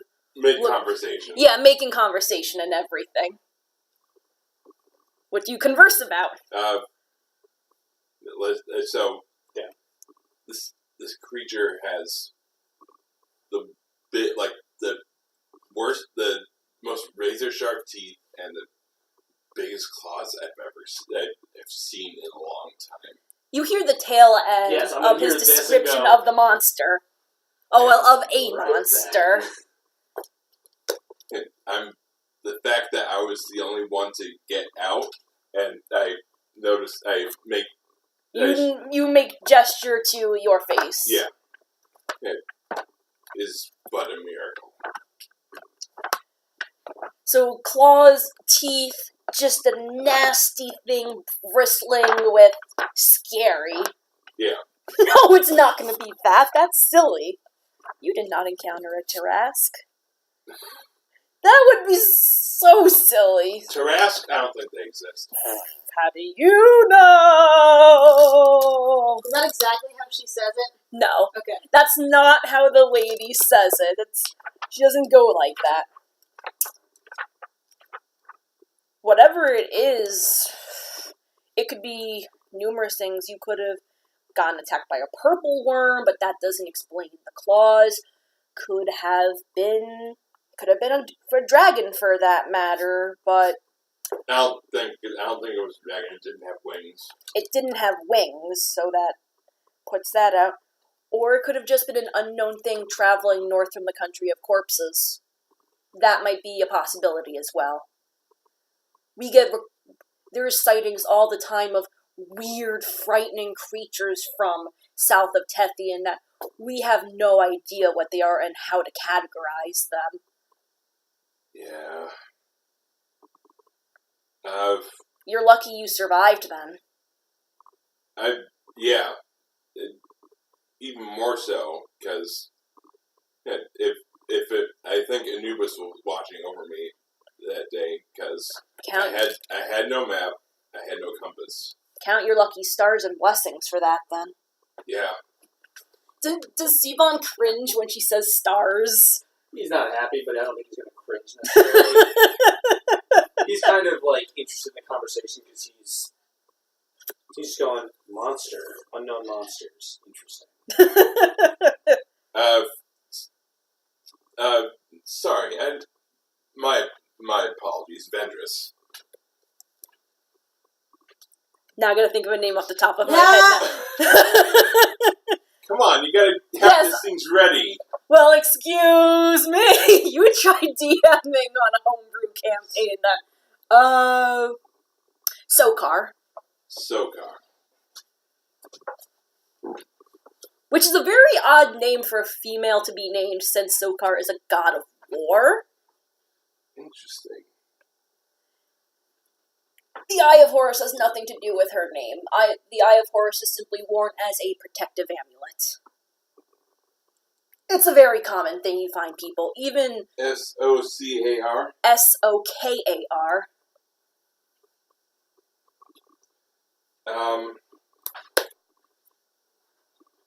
Hey, just if you encounter this thing at all, first off, run. That I can do. Second off, Run faster. Try to get in touch with me. You'll know it's it if there's a dagger in its forehead. Noted. And she goes back to And assisting the others with the water barrels. because I intend to get that dagger back. You want that dagger.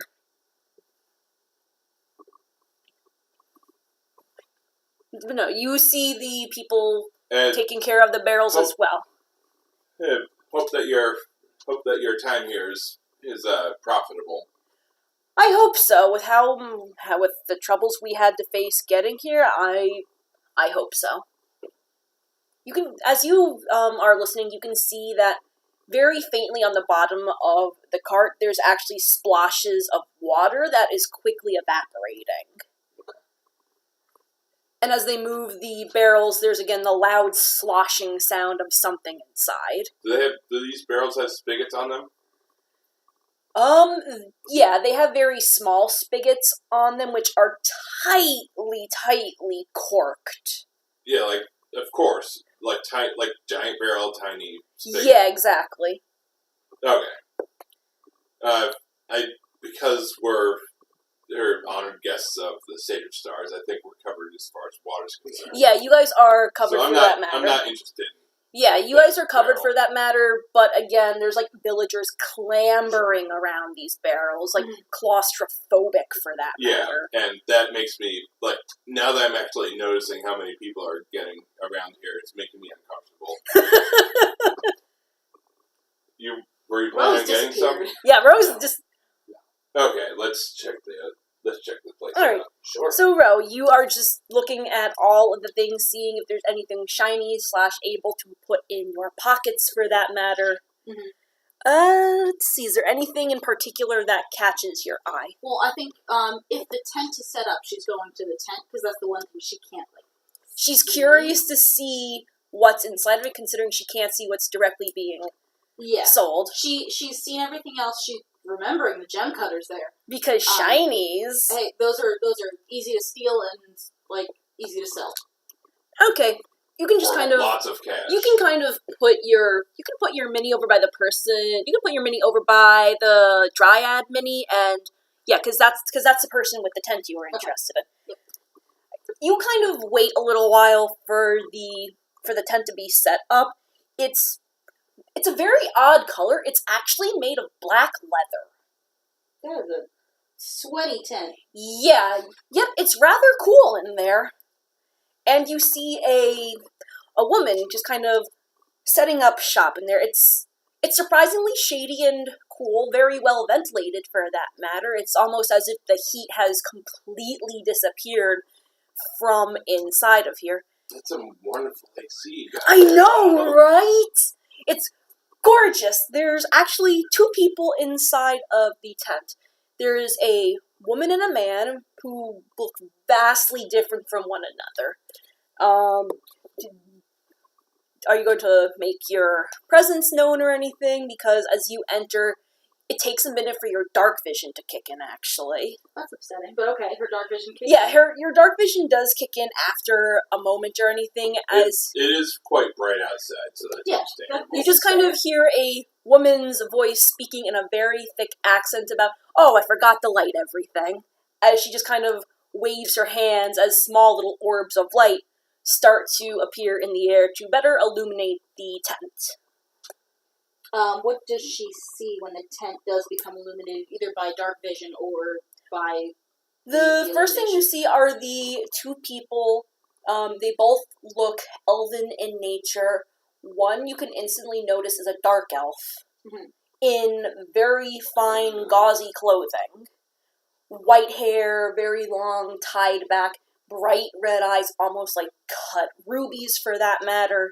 There seems to be a assortment of what looks like ritual tools spread out on a green cloth in front of her. The other person is a rather more mundane-looking elf for that matter, but with deep tanned skin. His eyes seem to be the color of a setting sun for that matter. Very simple white and gray garb, 2 talwars on his hip. His hair is almost shelled up in a point. Okay. But just like on the top, the rest hangs neck length. Can you roll me a perception? Kind of like Ansem from Kingdom Hearts. Yeah, a lot like Ansem. A lot like Instant Ansem. recognition, thank you. Yeah, a lot like Ansem, but in shades of black and gray. Okay. Yeah, sorry. Perception, that's a 21. Okay. It's not his eyes or his feature. It's not his hairstyle or his eyes or even his garb. It's how at the ends of his ears, it looks like there's black scorch marks. Okay. Black scorch marks on black skin? No, it's like very Not tan the dark skin. elf. Oh, Very Yeah, tan okay. skin. okay. Like a deep caramel I thought you were color. talking about someone else. On the male elf skin, the tips of his ears are black. Either by tattoo or by scorch marks or something. But you haven't seen an elf with that kind of a feature. Like, in all of your travels, in either Genjie or Jakil, doesn't fit any kind of description you've seen. She's gonna look dead at him, like, be like, whoa, rare elf, and then look at him and be like, You're weird. you are marked by something. Do you say this in Yep, the common tongue? She's saying that, she'll say it first in common, and if he doesn't respond, then she'll try something else. You say to the male, you're marked by something, aren't you? Just Yeah. he just looks at you for a minute, as does the dark elf woman says, I see you've got customers. Should I let you be? And she just kind of says, Nah, is fine. You may stay around. It's nice to have your company. She speaks with a very thick Indian accent. Okay. What are you shaking? It's not Jamaican. It's not Jamaican either. That's true.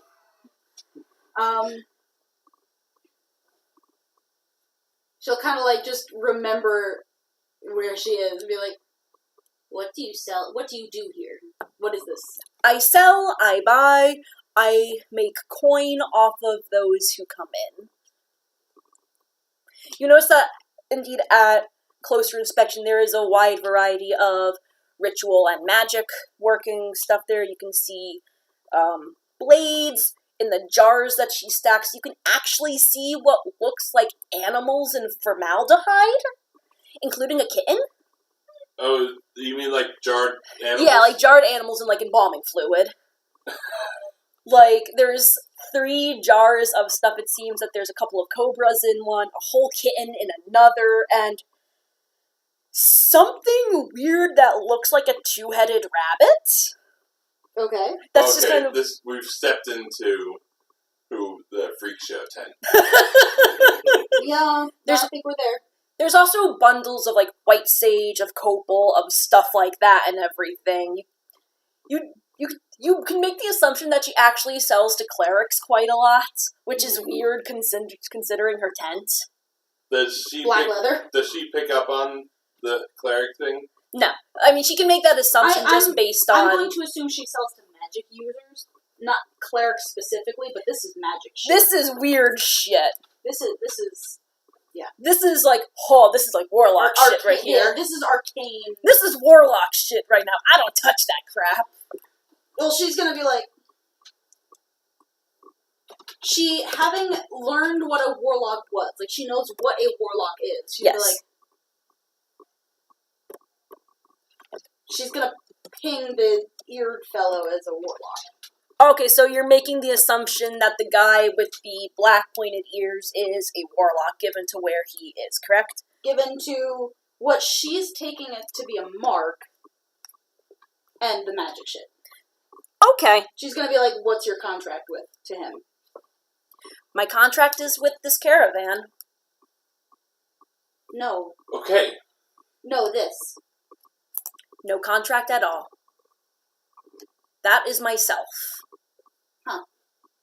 Yeah, foot in mouth, roof in mouth. You're just like, duh. No, just like, she's gonna frown, like, I got that wrong. That I feel sad now. that doesn't usually happen, but I got that wrong. That usually doesn't happen, me being wrong.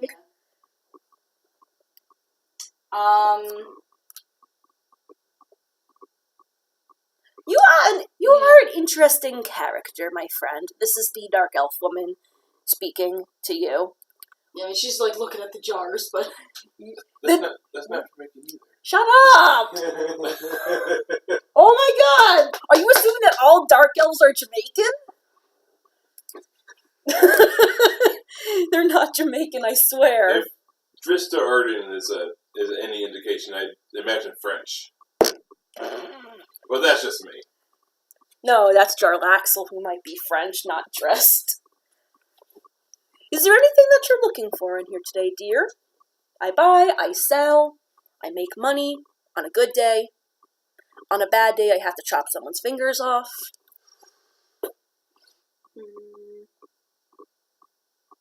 would you buy a sledgehammer? I don't want it, and I have it in my inventory. I'm not kidding. Hammer. Here, look at this. Pulls it out of pocket. So do you pull out the sledgehammer? No, she's gonna ask me, honestly, are you interested? Because that's the only thing I'm willing to sell. Ajmal, do you use sledgehammers? The dark elf just looks at her with a the male elf looks at her with a very inquisitive look and takes out one of his talwars, saying, "Does it look like I use hammers?" She wasn't asking him. She's like, look, you could just say no. If you want to sell me a sledgehammer, that's okay, I suppose. I don't usually deal in weapons, but if it's something you don't need on your hands, then I'll take it off you. Oh, is there someone in this caravan that does deal with arms? Like weaponry and everything? Yeah. Yeah, nothing terribly sophisticated in anything, just seems to be basic weapons and everything. Where? She cased the joint, so Yeah. maybe. Yeah, there's like a... Alright, let me add arms dealer to that. Like, it's nothing special, but the Dark Elf does say that if you wanted to sell her the sledgehammers, she could give you some coin for it. She'll just, like, shrug vaguely. Like, I was just honestly just asking because you pushed me. She will probably point to something and be like, what is that for? We can go for one of the two-headed rabbit. Okay, you go for the two-headed rabbit? She has never seen a creature like that before. That I found in a tomb. Cool. Oftentimes, priests and those of a darker arcane tradition, they need sacrifices. And Are they alive? no, goodness. They usually use the body parts and everything. They need them intact. I don't know what they use the body parts for. That's none of my business. But I provide things. They purchase. We all go on our ways. Two-headed rabbit's foot.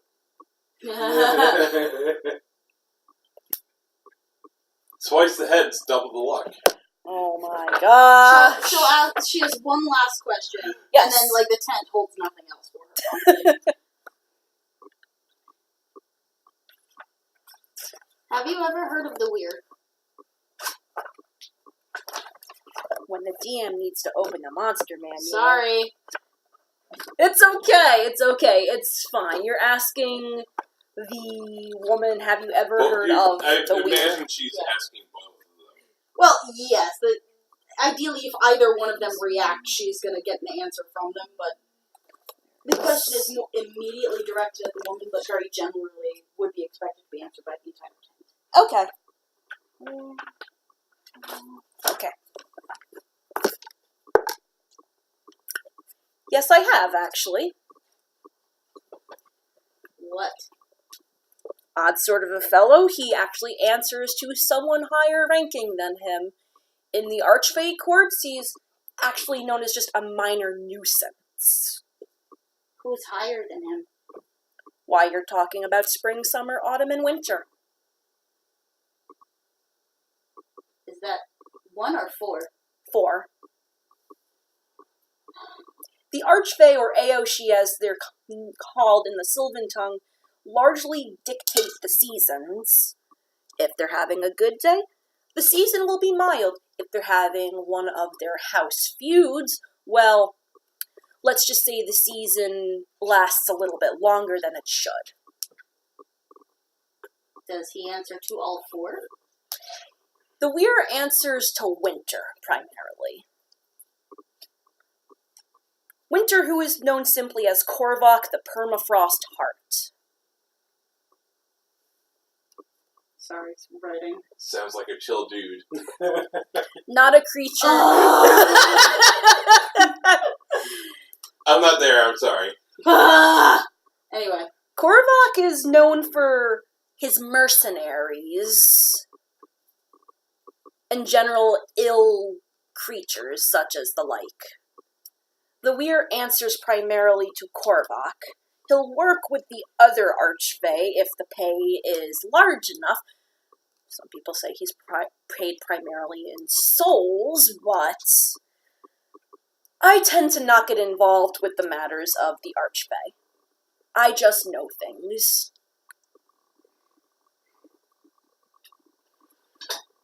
What else? About the Archfey? And if you don't want to give me this whole lecture now, I'll take the information later. Okay, yeah. But just, the information, if you please. Okay, yeah. We'll go to Seabon, then while... Ventress. Yes. So you guys are... This is the first time someone's sitting her down and explaining. Shit. So, you guys are where you are. What are you guys doing? I'm looking, now that I've talked to the caravan owner... Yes. I'm looking around just to browse. Okay, again, the same things. There's a red dragonborn merchant. There's the tent at the far end that's made of black leather with purple trim.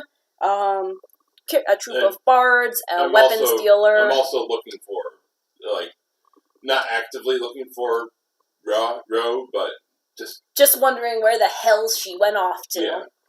Is there anything in particular Seabon is looking for? Seabon's probably going to go to the tent next because he didn't see what was in it, but it was... Unlike Ro, he wasn't waiting for it to get set up. He was just kind of wandering. So you don't know where Ro is either? No, I don't think Seabon would have been paying attention. He probably saw the tent getting set up, went, I kind of want to check that out later, but I'll wait because there's no point in bothering him right now. Okay. Went over to you, and then it was like, I'll make my way over there and see what it's Alright. Okay, so...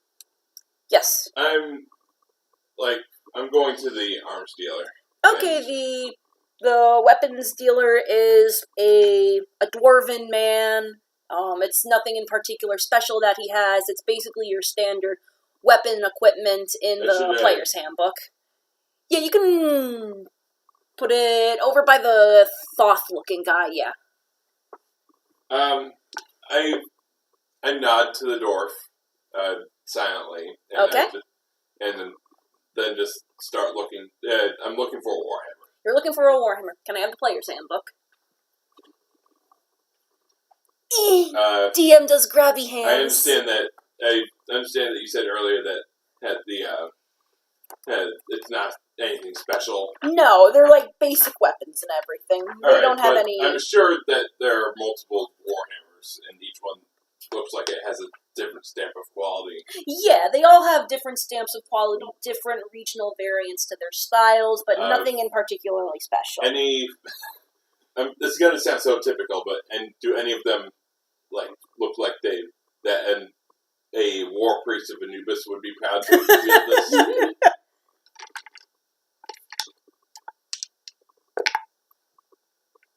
Nothing in particularly that special, no. If you wanted something like that, you would need to get it commissioned. Alright. I don't have that sort of patience.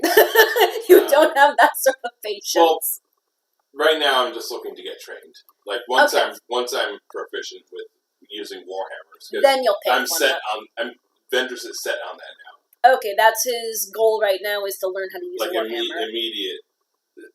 Don't you have the sheet, desires and... Yes, I do have that. Yeah, it's on my persons. Alright. Alright, that I need to add. Okay, I'll add that after session. Alright, so...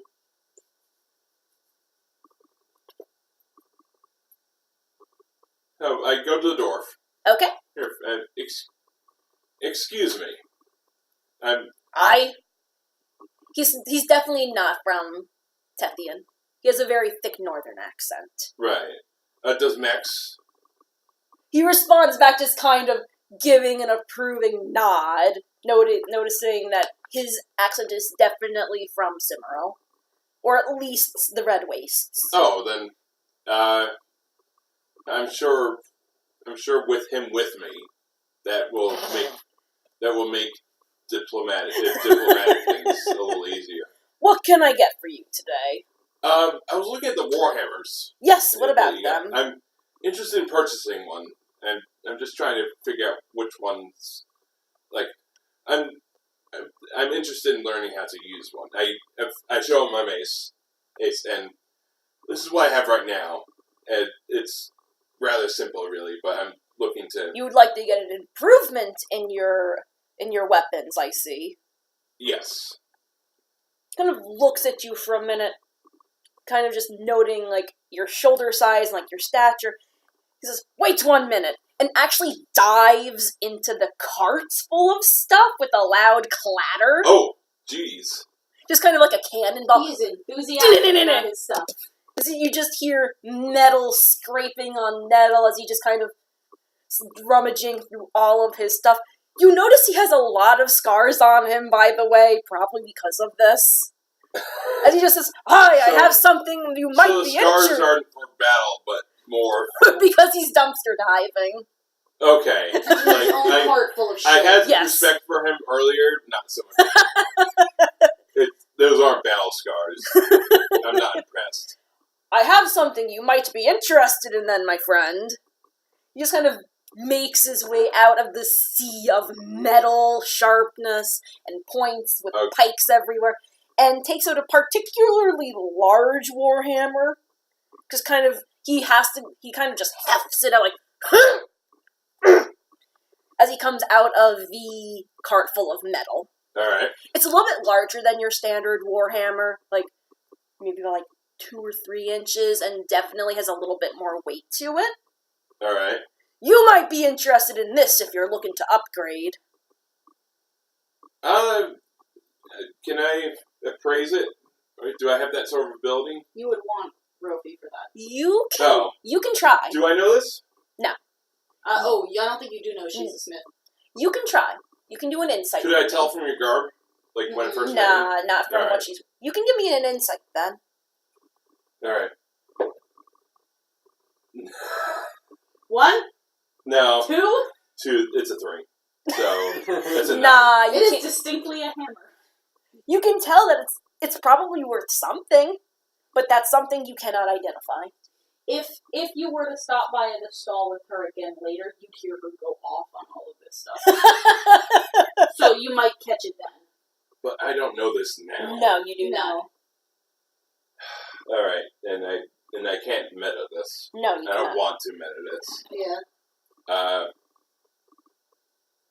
Wow, this is a big warhammer, much bigger than the one that you have over there. Indeed, this is... I've picked this off of a Goliath. Really? He was dead, of course.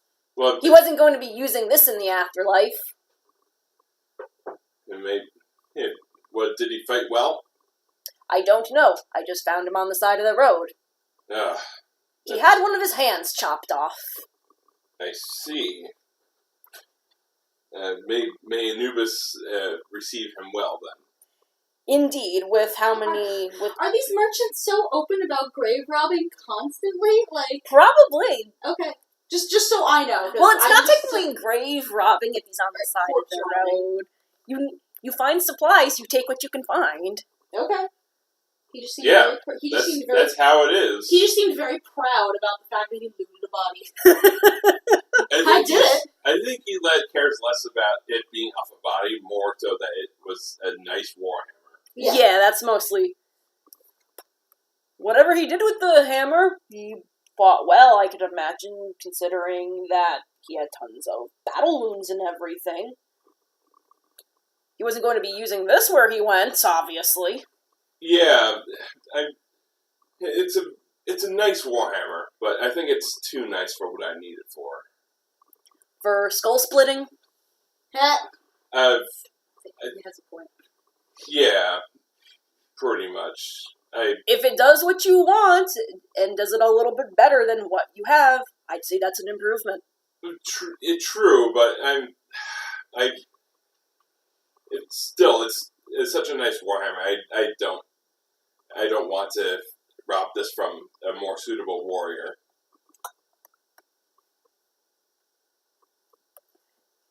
You said something about Anubis before. I did. Are you one of his? Yes, I am, actually. Tell you what.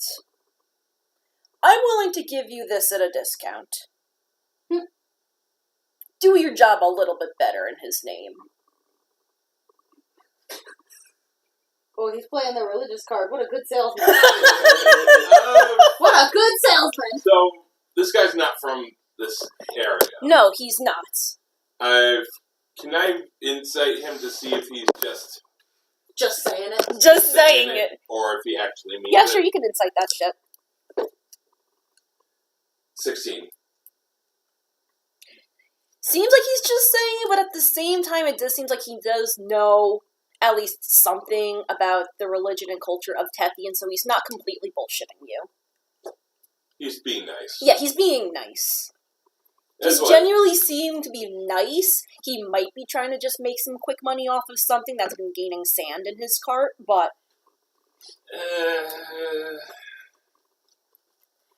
Usually I have this marked at 50. How about 35?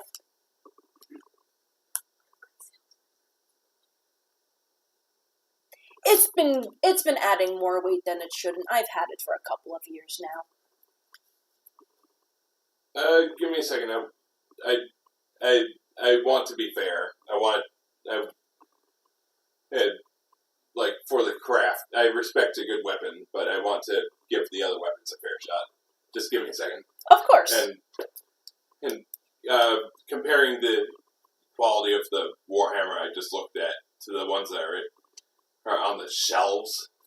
Well, it's definitely a little bit nicer than what he has. It definitely has it has definitely more weight to it. That's the most noticeable thing. Not the quality of it, but just how much more heft it has. I'm probably going to be at this for a while. So, Sivan, you said you wanted to investigate the mysterious tent as well? Yep, I'll walk inside. And you know that I'm at the arms. Yeah, I probably saw you go off that way. Yeah, and you see Ro speaking with a dark elf woman and an elfin man of peculiar skin coloration. Like, deep tan. Mm-hmm. Sivan's gonna look. He's gonna look at them talking. Go walk his head up. He's gonna look around, see if there's anything. Listen in, probably, like walk. You hear the tail end of stuff about Archfey. Okay. And that's when the dark elf woman looks up and is like, "Ah, I have another customer. Welcome, friends, to Vaju's House of Curiosities. How may I help you today?" Yeah, She's not saying anything, but... Yeah, you just hear her say, "Oh, another customer." Like, that sneer. She's not happy with you. She's gonna look at me like... just the smallest of... Why do you have signs of displeasure on your face? I was enjoying our conversation. Well, then now he might enjoy it as well. How may I help you today? I was just looking around. I'm not exactly sure what most of this is.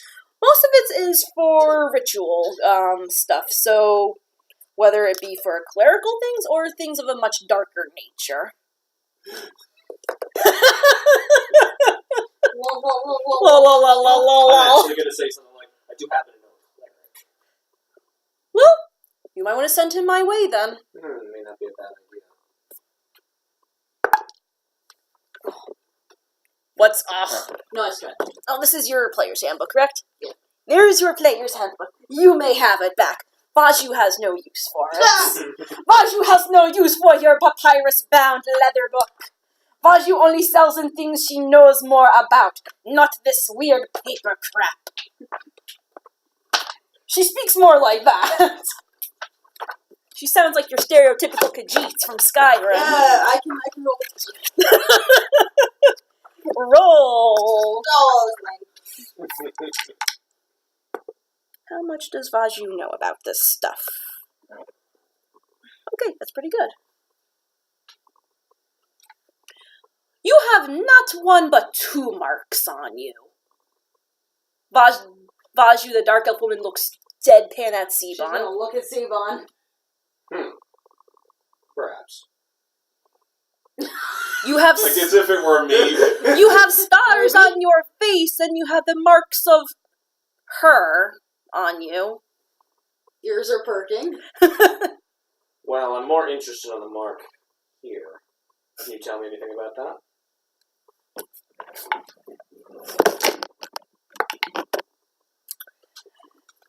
The stars, I am not quite sure of. Stars have many meanings for that matter.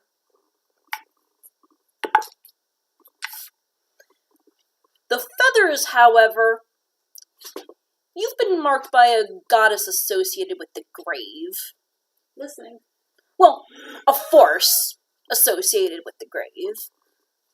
Not sure if Force is a former goddess, if she's just a powerful spirit, but she is definitely not someone who you want to cross. She seemed personable enough.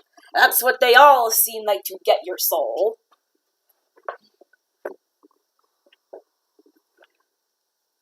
Is Ro like... She's listening very intently, but she's gonna be like, Oh, fuck! because to her, You've got your own problems. yes, to her that means something to her as well. So she's like, but she's listening very carefully to what's being said between the two of them right now, because Sebon's a jerk, and she's gonna learn anything she can. Blackmail. Yeah, oh yeah, Blackmail. 100%. 100% blackmail. He was a jerk, and her tiger likes him better than it likes her. Well, now you have dirt on him, maybe. Yeah. Iffy on the dirt.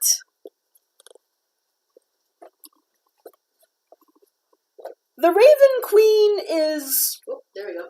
an odd one. She doesn't often come to Tethian. She usually resides farther north, so her having some sort of influence on a person more south is strange. She wouldn't have marked the stars on my eye. No, that is not her. That's good. The Raven Queen would not mark someone with stars.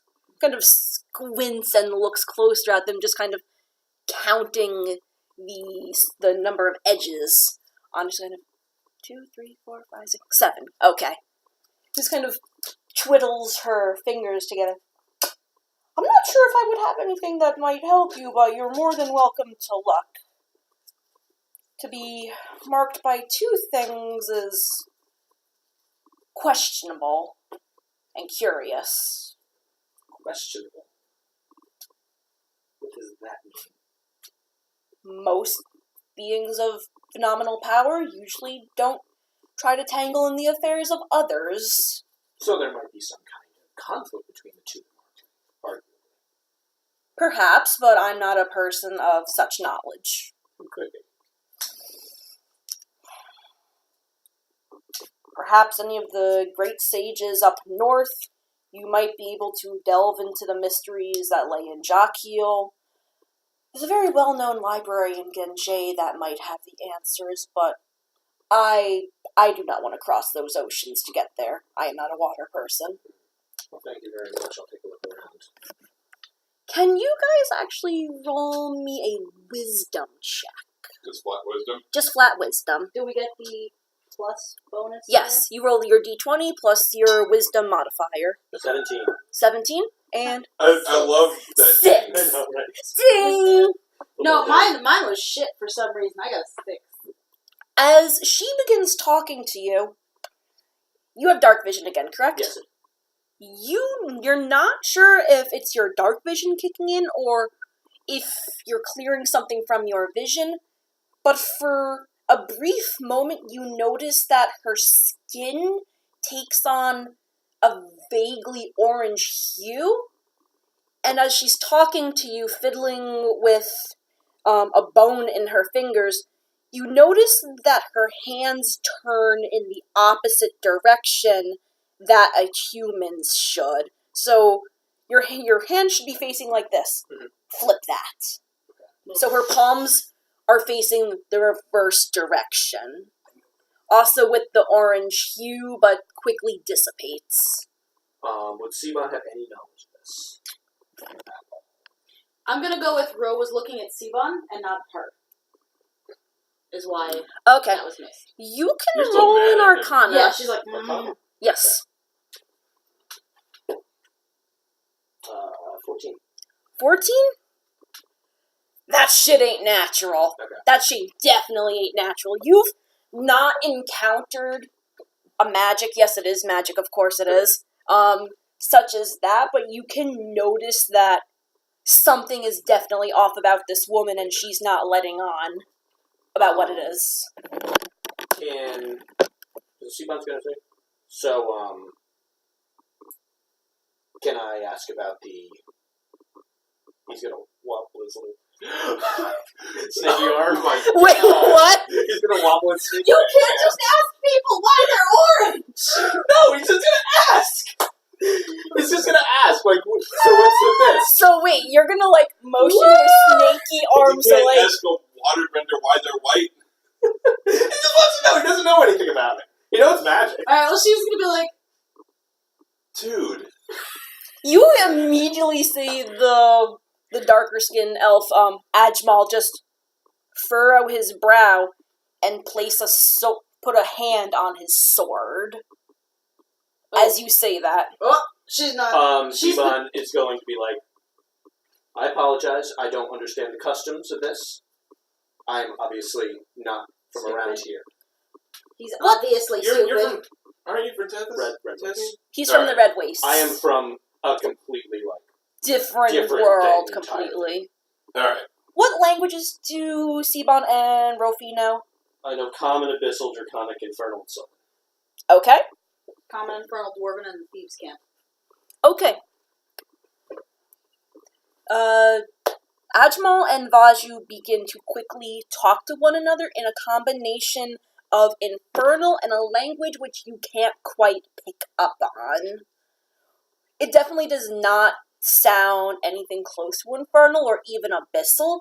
It's like two completely different cultures clashing with one another. What's the infernal bits that they can understand? The bit that they do talk about is basically the equivalent of, how can he see your stripes? Alright, well, if she can hear that, she's picking up on Yeah. this now. Yeah, you can definitely pick up notes like, how can he see your stripes? And Siban is actually, because he hears this, he's going to say, I don't use magic. I don't, like, that's never been something I've done since I was with my old clan. And yet you carry a messenger of the queen on you. It was recent. Rofi definitely hears, it was recent. Yeah, well, she heard Raven Queen, and she heard recent, so she's like, okay, now I know what the weird shit is. He did fall recently.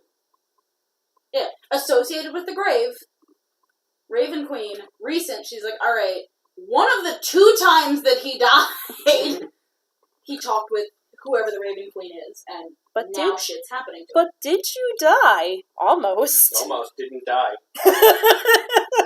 She just saw him go down and then come back up. Yeah, I get knocked down, and I get up again. That was you, Seabon. Yep. But no, you definitely hear the part of, how could he see your stripes? You explain, I'm not a magic person, fuck that shit. Yeah, I don't quite understand, so I don't know how I can see it, so I'm seeing it, I don't understand it. No offense. I have not had someone be able to see through that illusion in a while. Real quick. Yeah. Does, for some plot-based reason, does Vendress get a chill down his spine? No. Okay. Unless you go towards the tent, because you saw Seabon go in that. The feeling that something's wrong, and I have to go. I mean, roll me a wisdom check? We're gonna get in that 20. This is gonna be great. Do it. That's a 14. Is it a wisdom save? No, just a check. Okay. If it was saving throw, I would tell you. You get just a shudder down your spine, and the hair on the back of your arms raises. She kind of puffs up all of a sudden. Does she look in the direction of the black tent? Like, she's in the middle of yawning and stretching. All of a sudden, poof. Her fur just kind of explodes by a couple of inches. If she knew what winter coats were, this would be her winter coat. And she just has this look of, what the fuck was that? Constipation.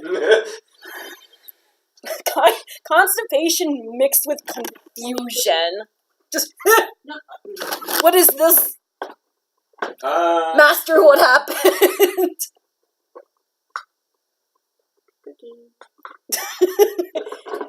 Corinne enjoying her cookies. So I don't know that that's happening. Yeah, you just get this weird chill down your spine, and the back of the hair on your arms raises a little bit. Well, which is weird, because you're in the middle of a frickin' desert. It's a nice feeling, actually. Okay, it's a nice feeling. So you're like, it's nice. Nanette, why are you so puffy? Alright. Going back to that. Yes, going back to you guys. I mean, you can go there or whatever you want. I don't care, so. Well, I'm kind of stuck with the dwarf. If Rofi now realizes that there is an illusion, would it be perception or wisdom to try to see through that shit? That would be wisdom. Right. Can I try that again? Yes, if you two would like to try to actively see through this, you may do so as well, Seabon. This is bad. Like, I've got a bad feeling about this. Alright. I got 14. I want to know what the bad feeling is, but... I want to know what the bad touch is. I'm throwing shit. I got 5. What was that? You're more focused on him. What was that? What was that? The DM didn't see your roll. Please roll that again. Seriously?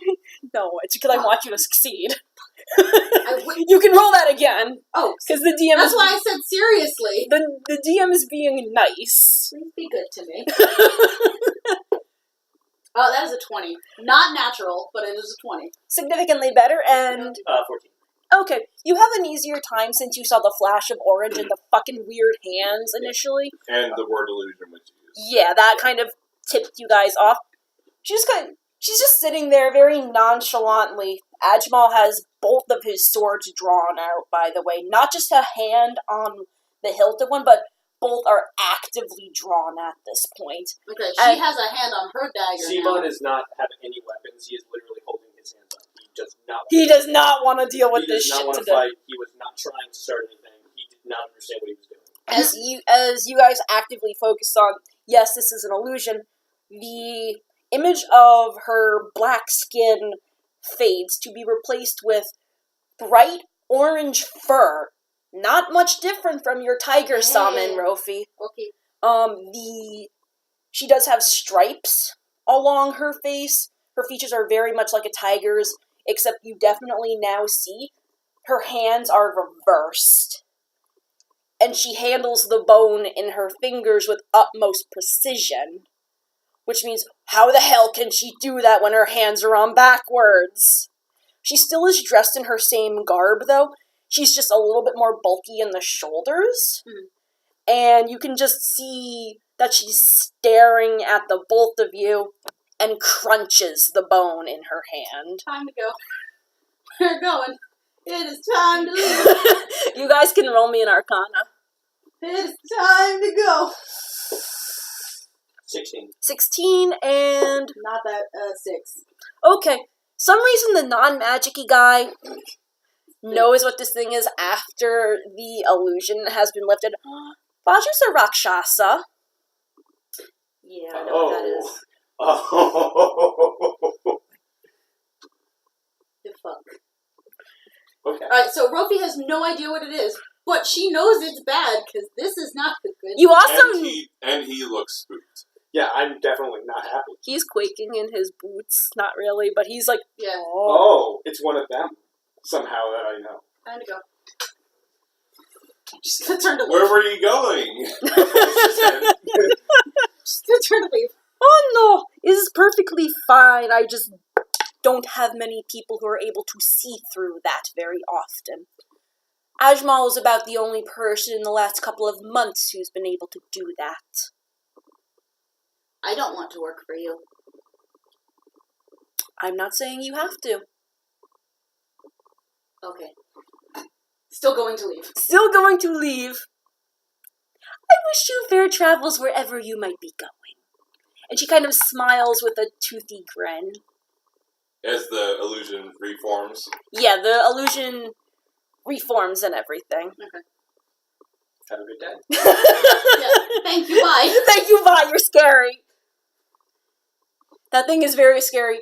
It was the 2 swords and the bone crunching that was like, I'm not up for a fight right I'm not up to fighting this creature, Especially in a caravan. which is not something you can It's take. like this has gone from just a simple caravan No, to to something Yeah, else. no.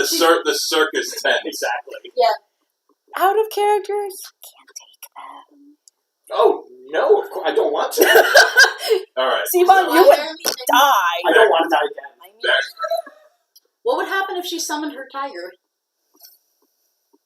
I don't want to fight. I don't want to fight. No, I just like...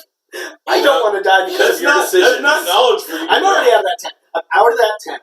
I'm making a beeline for you. so Whatever you do, don't go in there. I know. There's fire stuff there. Don't look at it. So you're just walking around. All of a sudden, you just kind of see Steban very diligently waving his arms around, Just like walking right for you. Try and keep it cool. yeah, he might be hyperventilating a little bit, and he's just like. Gruesome is just kind of following after you. Oh, Saban, you look like you saw something. This caravan isn't exactly, there's something wrong somewhere. Siban repeats the words, someone hasn't been, he's the only one who's seen through my illusion in months. In Vaju's voice. Don't go in that tent. It's funny, I was gonna go there next. Welcome to Vaju's House of Curiosities. How may I help you? They're not exactly what they appear, and we don't want to fight them. Okay, that tips me off. Curious one, aren't you? Raven Queen! All of your shit has Does spilled. Raven Queen trigger anything? You can roll me a religion. Religion, indeed. 6. You're a shitty cleric. Nah, doesn't ring a bell. Okay. Or Queen's not been around here, so. Yeah, Raven Queen's sphere of influence is not generally in Tethian. That's fair. Alright. But I'm by the arms dealer. Mm-hmm. No, she's followed. She has left the tent. Okay, but Rofi, is your tail with just me. like You're flicking with back me and now. forth out of like shit? No, because when she gets scared, it like coils around a leg. She Oh, wants to be like not. hidden. okay, so it's like tightly coiled. Trying to make yourself as small as possible. the fewer spare parts that are out here, the less like things can get hurt. Gotcha. Is if you want to go like the pure instinctual route, technically that's why it happens. Okay. Okay. So But it's more around her leg, not just like flapping in the wind. Okay. the merchant dwarf over there showed me this great warhammer here, and it's I sometimes sell to clerics as well. Don't go Quite often. Let me see the weapons. And get me as far away from that tent as possible. She's like, I know weapons. Weapons make me comfortable. really She's not saying that, but she's like, let me see the weapons. well. That kind of does tip me off. Yeah, you're just kind of like, huh? That's great. This is great timing. So I'm guessing you briskly walk over to the dwarf with the weapons, trying to get as far away from that bitch as possible. She's fine with just like forgetting it happened. Alright. Not Simon's actually. not forgetting it happens. Well, all right, not actually. He is warning, you and you're Max trying- about it. Just don't go in there. She's not forgetting it happened, but she would like it to be over now, please. Thank you. Yeah, but Baju didn't I'm seem getting at this point. hostile. No. though. It's But fucking crazy. The other guy. Yeah, Ashmal definitely I want was. to fight. Well, right now you don't. I mean, you might be able to get Max to fight. Hey, go in there. You take care of him. I Yeah. wouldn't Let's do not that, though. kill the guy who can take out I two made pelicans a in single friend time. here. I don't want to. I said good job Nerd. last time. He took out two pelicans in a single blow. Let's.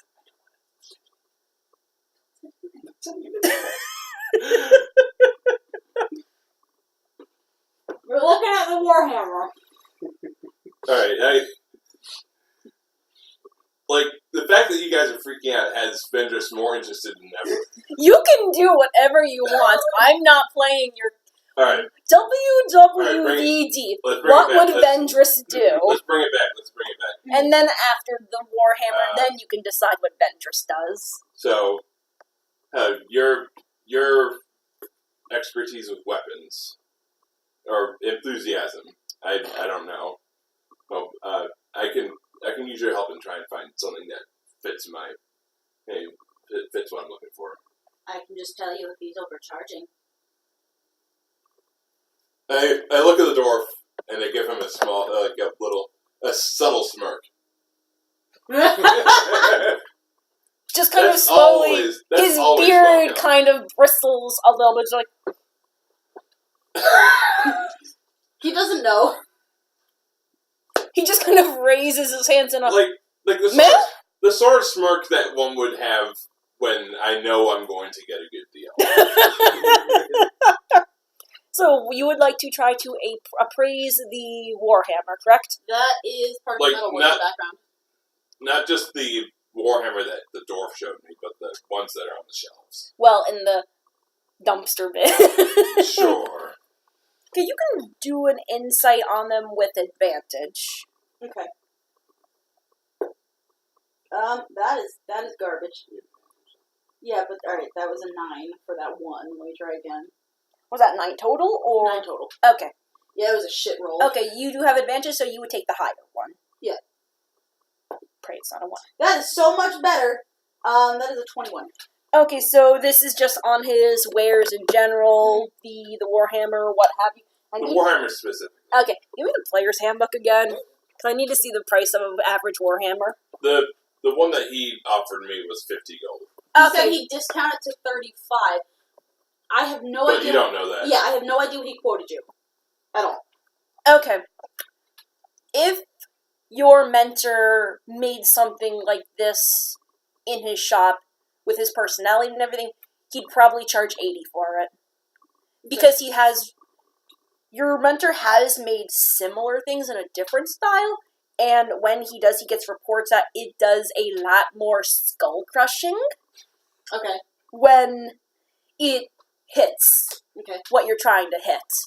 Similar to this, but in a slightly different style. Yes. We sell for 80. Yeah. And I'm assuming like the same, or similar metal quality. But this isn't Genjai metal. No, this is not Genjai metal. Genjai metal. Do you say this out loud? No, I mean, she would just recognize it. Okay.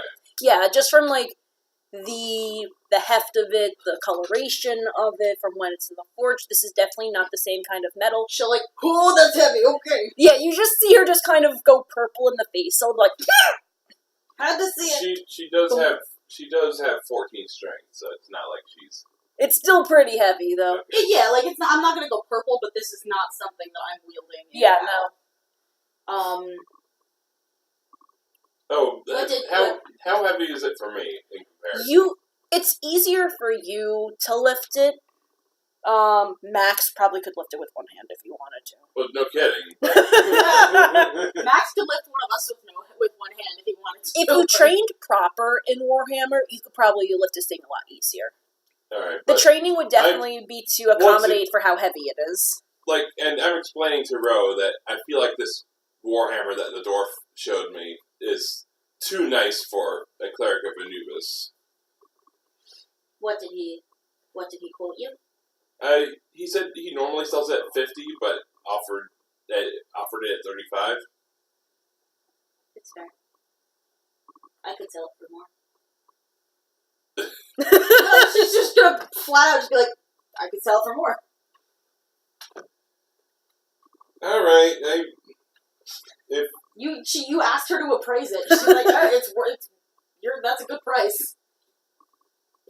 do you recommend I take this over the ones over there? How much were you looking to spend? I wasn't really thinking about money. That's probably the best one he has. All right. Everything else wouldn't. What's the average Warhammer worth? What did it say? Alright, give me the book. I should just write this shit down. Where is this garbage? It's slightly nicer garbage. I got it. Warhammers by default are 15 gold. Yeah, Right, but like she'll say everything else isn't worth more than 20. All right, Yeah, but like she'll say generally nothing else on the shelf is worth more than 20. Can I check this one for magic properties? okay. That's literally the sound that the dwarf makes. Is No, My wares asking have you. never been so scrutinized. yeah, actually, he says that if I sold this back in the homeland, I would never be scrutinized I'm this not much. saying this out loud. Okay. But This is he kind of playing DM. says that in common under his breath, just like 7+ stuff. So if that's Arcana, then that's 8. can't get a tag on it if it's arcane or not. Can't detect any kind of magic. Yeah. No runes, no inscriptions, no nothing. If there is something magical about it, you can't get your finger on it.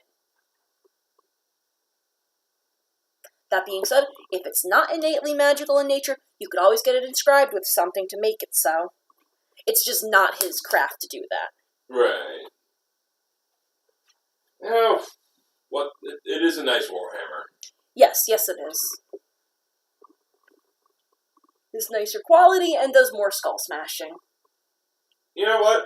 I imagine if Anubis at any time in history had a war priest carrying his name, I'm sure that Anubis would want them to have nice weapons as well. Yeah, like, Anubis doesn't really give a damn what you do so long as you make sure the undead stay regular dead.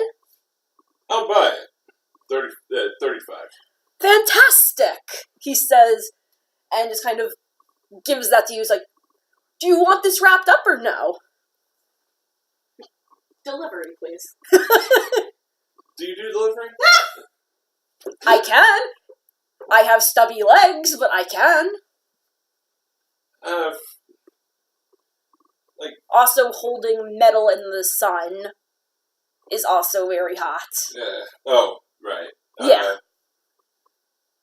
Yeah, like any time before you leave, I suppose it will work. And I tell him where to bring it. Complex. Got it. Yeah. You'll have it by the time we leave. That should be tomorrow at some point. Alright. We usually leave at sunset. Nice warhammer. By the way, instead of the normal damage, it does 1d10 damage. Really? Yeah. Okay. That's why it was heavier. So it's not a maul. No. It's a warhammer, so it does the type of damage that a warhammer Is does. it still but versatile? yes. And if I do wield it... Actually, no, it's not versatile. It's just a straight d10. Oh, alright. Like, it's not versatile, but it still does a higher damage. Okay. That's what you lose with it. With it not being versatile, you still have that d10 die. But it's one-handed. Yeah, it's d10. Okay. Because it still has a little bit more heft than your normal warhammer. Okay. Yeah! Okay. So you're a happy camper. Sivan keeps on saying, don't go in that tent. The more you say it, the more I want to go in. WWVD, what would Ventress do? He's not going to say exactly what's in there, but he's wanting skeeved. to. Well, he thinks that if he says what she is, people are going to hear, and she's going to hear, and then not. Ro does not have this reservation because she doesn't. Well, you don't know. She doesn't know the name. She'd be like, "There is a tiger lady pretending to be a dark elf." Well, I take it we've gone aside at this point. Yeah, you can go Yeah, in. we can step back out. Yeah. Away from her tent. Okay. And so I'm like, now Kind that of I'm on done. the outskirts now that of I'm done the with caravan. Now that I'm done with the pushy door, Yeah. I'm like, all right, what the hell is wrong with you two? Shut up. Do I know? You can Arcana that. All right. 7. Who's what's it? Gesundheit. Can Rofi pick up that that's the name of the damn thing? Yes, you can pick that up. No, what? Seriously? Tiger lady. She's pretending to be a dark elf. Huh. Backwards. Does that help me with? You can roll the same Arcana with advantage then, as they describe this creature more to you. That was not. Crit. Yeah. There you go. You went. That was a good advantage. It took you a minute to make connections. The gears are turning. The gears are turning as soon as she said backwards hands. That's when it clicked. Did she do anything to either of you? She told me. Told us stuff. Didn't just crushed a bone. So she's powerful. We left. Yeah, we didn't want to do it. Smart move. But For once. Yeah, you're learning. But by the sound of it, she gave you 2 information. Yeah, some sort. But they're not going to openly attack someone if they go in. Her bodyguard wasn't happy. That we knew. They don't know me, though. No, they don't. I think I have that to my advantage. What are you going to do? Well, your gruesome was so kind to let me know that. Fuck you! There it is for the day! Then shop. Just double checking before I feel like that's my last stop for the day. Okay. What else is there aside from the water? There's an exotic spice merchant, there's a seamstress, there's a troop of bards, The gems? the gem guy, and the dwarf. Okay. None of these really interested me. Like, maybe there's a nice gem that the Gem merchant has. but it is probably more expensive than I can afford now. Now. Rofi's like, yes, I made him spend money. Do you say this out loud? No, not in the slightest. Rofi says almost none of what Corinne says. But Unless she does, and then we laugh. Well, then I'll say it like in Rofi voice. Okay. So it's fairly clear, but no. Sivan will look at you and say, I did say we knew a cleric. He did a cleric things in there. Yeah. I often sell to clerics. What he said.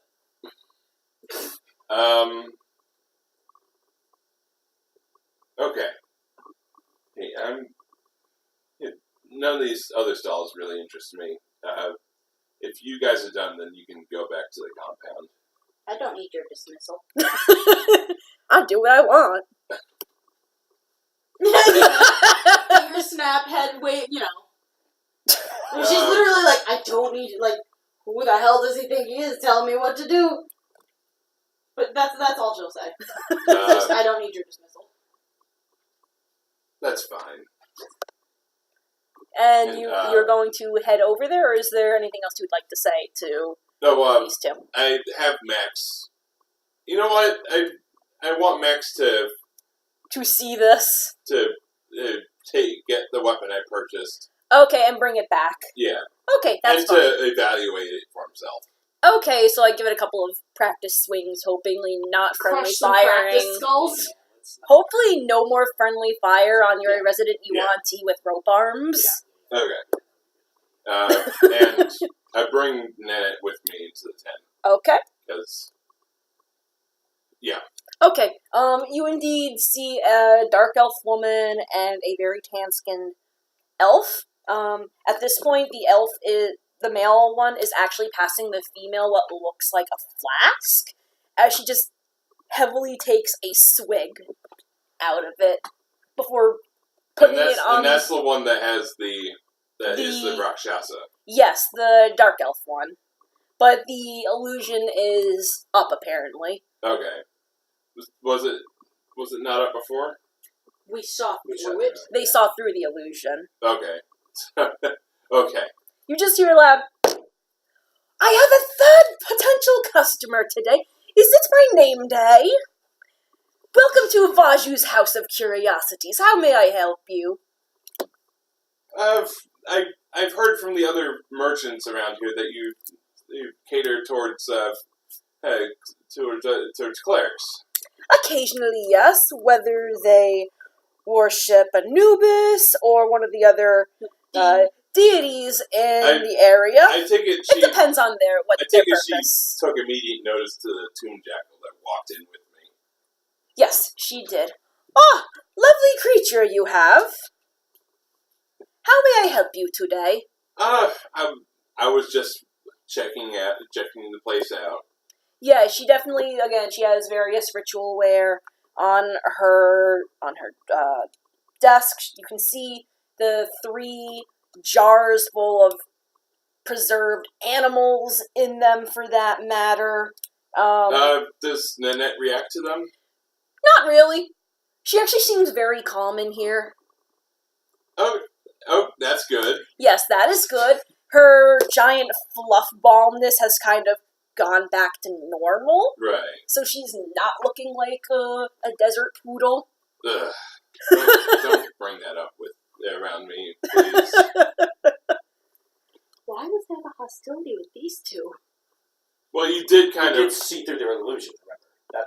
We weren't hostile. Yes, but we saw through an illusion. And kind of made it known a little too. What's with the?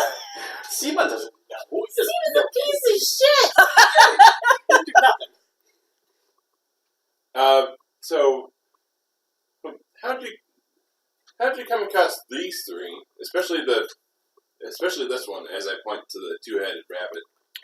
Travels, going through long abandoned crypts looking for information. Crypts. Yeah, there it is. We're contracted to investigate on accounts of grave robbers coming in, desecrating tombs. So you weren't that. No. Goodness, no. That You just picked up the spoils of the grave because you stopped by. It wasn't, and they were, tossed aside in the investigated area, basically. They weren't part of the crypts themselves. I'm very glad to hear that. If I had a final resting place, I wouldn't want my canopic jars to be ransacked. Oh, she knows just what to say to sweet talk you, boy. That actually does. Yeah. I would like to Insight that shit? Like, the sort of thing where it's like, does she know too much? Sure, you can insight that. Yes, the answer is yes. Crit. Okay, so what exactly do you want to insight her knowing about? Exactly. Like, once again, she sounds like she knows too much. Too much about embalming, too much about the religious practices and all of that stuff. She definitely knows her shit, that's for certain. It seems, though, that she more so knows it out of... I don't want to say... It seems that she's more knows this stuff out of necessity.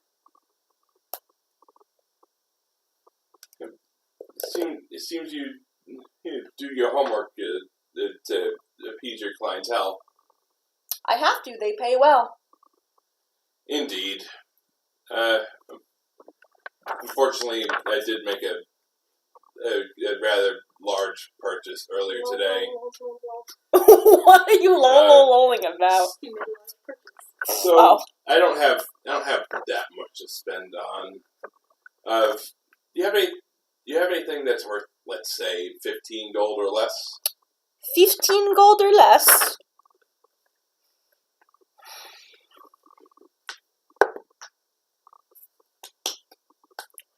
Would a possible chance at making some coin interest you? Unfortunately, I do not believe I have anything within that price range. You mean me you give me something, I do something for you in return? Possibly. This caravan is short on heavily armed guards. In the last couple of attacks, we've suffered heavy loss in that. So you're looking for more? Yes, we are looking for more able-bodied folks who could possibly provide their assistance. I appreciate the offer, but I can't leave here at the moment. I've been. Player's handbook, please. I make my brooch known to them. So you make the little thing from Haru very obvious to them. Where are you in here? Dimension. And I know right now that one of them's a Rakshasa. But you're not letting them. I'm not know. letting it on. Because I know. And I haven't said anything that hints that I've let it on. Ro would have specified it was the lady. Okay. So you know who it is. It's the Drowner Rakshasa. Okay. Make me a wisdom saving throw. Oh.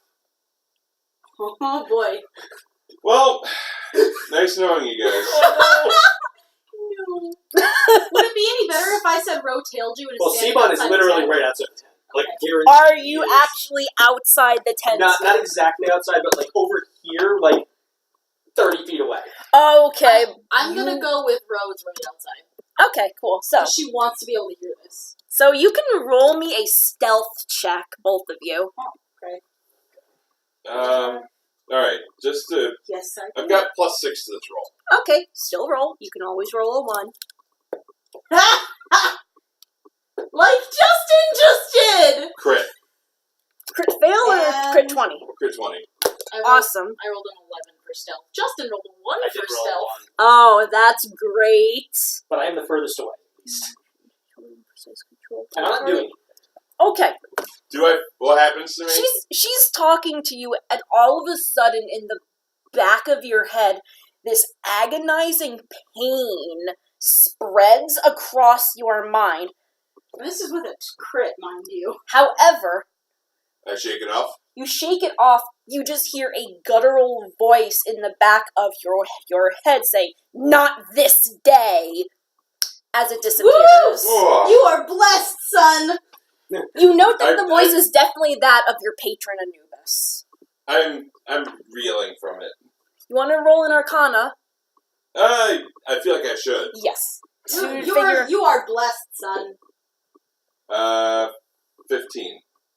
She was casting Dominate Person on you, but you shook it off.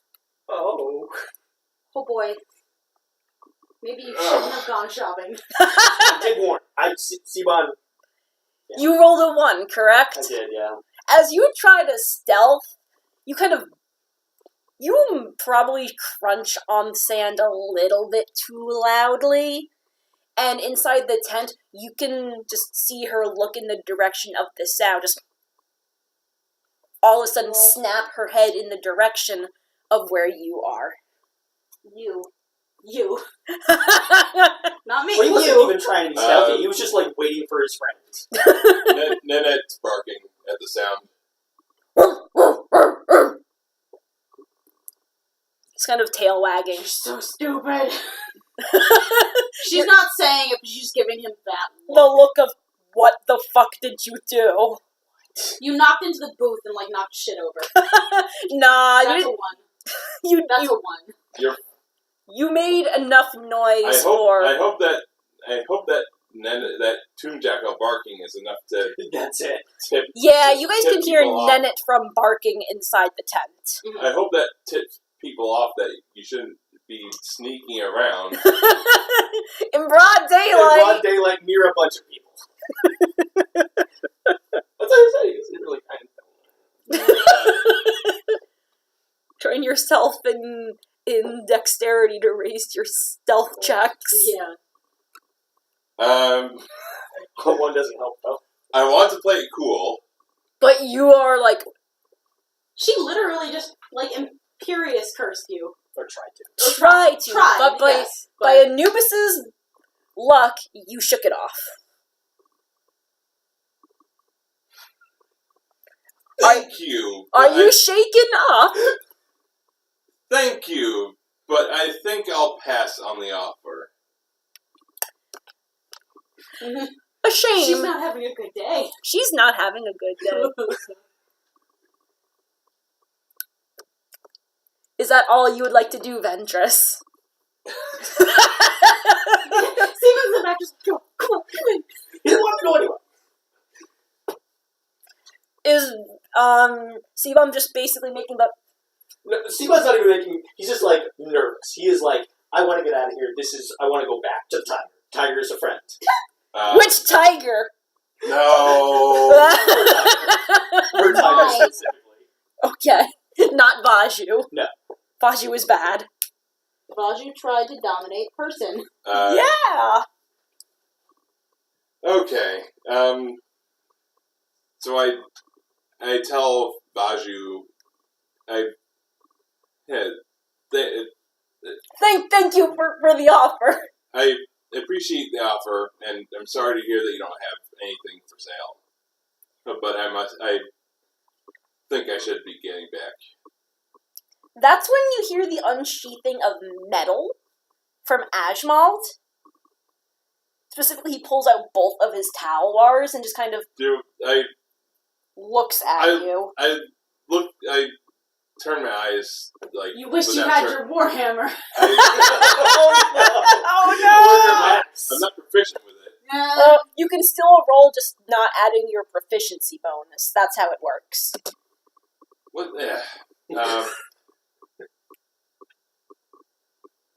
But okay, Ajmald? Yes, that is Ajmald is acting like a dick. I bid the both of you good day, and you I calmly calmly walk out. but in the back of your head go, fuck, fuck, fuck, fuck, fuck. So you back out, just kind of, please don't shank me. I'm being casual about You're it. being, but in the Like you didn't back of notice your it. head, And you're thinking, please don't shank me.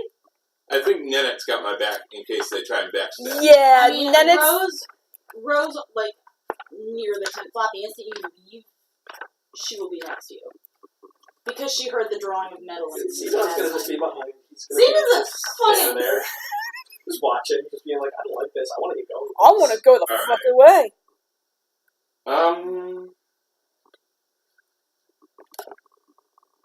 Are Well, that's not a good noise. all of you within like visible sight of the opening to the tent? Or are you guys like on just outside against the walls themselves? I think the only one who's like within visible range is Vendress and Nanette, correct? I would think so. Technically, because Ro wouldn't be visible from Yeah, inside. I wouldn't. They wouldn't be able to see me from inside. She's nervous as shit. Yeah, so he would be like. All right. So Unless you made a beeline for the tent, but like the tent flap and just left. Well, yeah. Of course, I'm leaving, and I'm done. I'm done with this. I'm done with this place. So I'm going to go to the. I'm gonna go back to the compound. Okay. Faith is conflicted on what to do. I've got Nennet on guard. Okay. Let's see what Faith does. Motherfucker. Just roll it. Motherfucker. I hit all the things. You're lucky. She doesn't cast that on you. Okay. I don't need to know As what that was. you walk out, very politely bidding them a good day, and walking as normally as you possibly can, you guys can kind of see him twitch a little bit. Me? At realizing, shit, this lady... It's more like I'm still got a headache. Okay, you can see him clutching his head a little bit. Nennet is kind of making concerned, whimpering sounds at you, just like... No, there's time for that later. As you get far enough away, that's when Nennet, realizing the danger is significantly far enough behind you guys, that's when she takes immediate concern over your well-being. In the meantime, I'm thinking to myself, there's a Rakshasa in the black tent. Yes. But the Rakshasa's not the caravan leader. No, she's not the caravan leader. Here, I'm thinking to myself that maybe the Rakshasa is... The actual caravan leader? Yeah. Okay. Based on what you know about Rakshasa. With the nat 20 from earlier. Yeah. Here, and... Yeah. Okay. I'd like to insight... Sure, you can insight the shit out of that. No. No. 6. Nah, you can't make heads or tails. No, that's an 8, but... Yeah, no. It was a good thought, though. Yeah. I think maybe, but I'm not...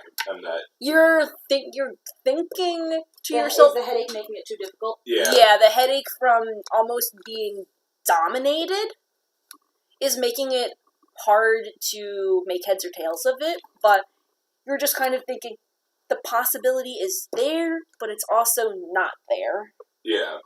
You can always come back to it, like, when I don't it have enough clears. evidence. Yeah, you don't have enough evidence. You could always try again later when your headache has subsided, what have you.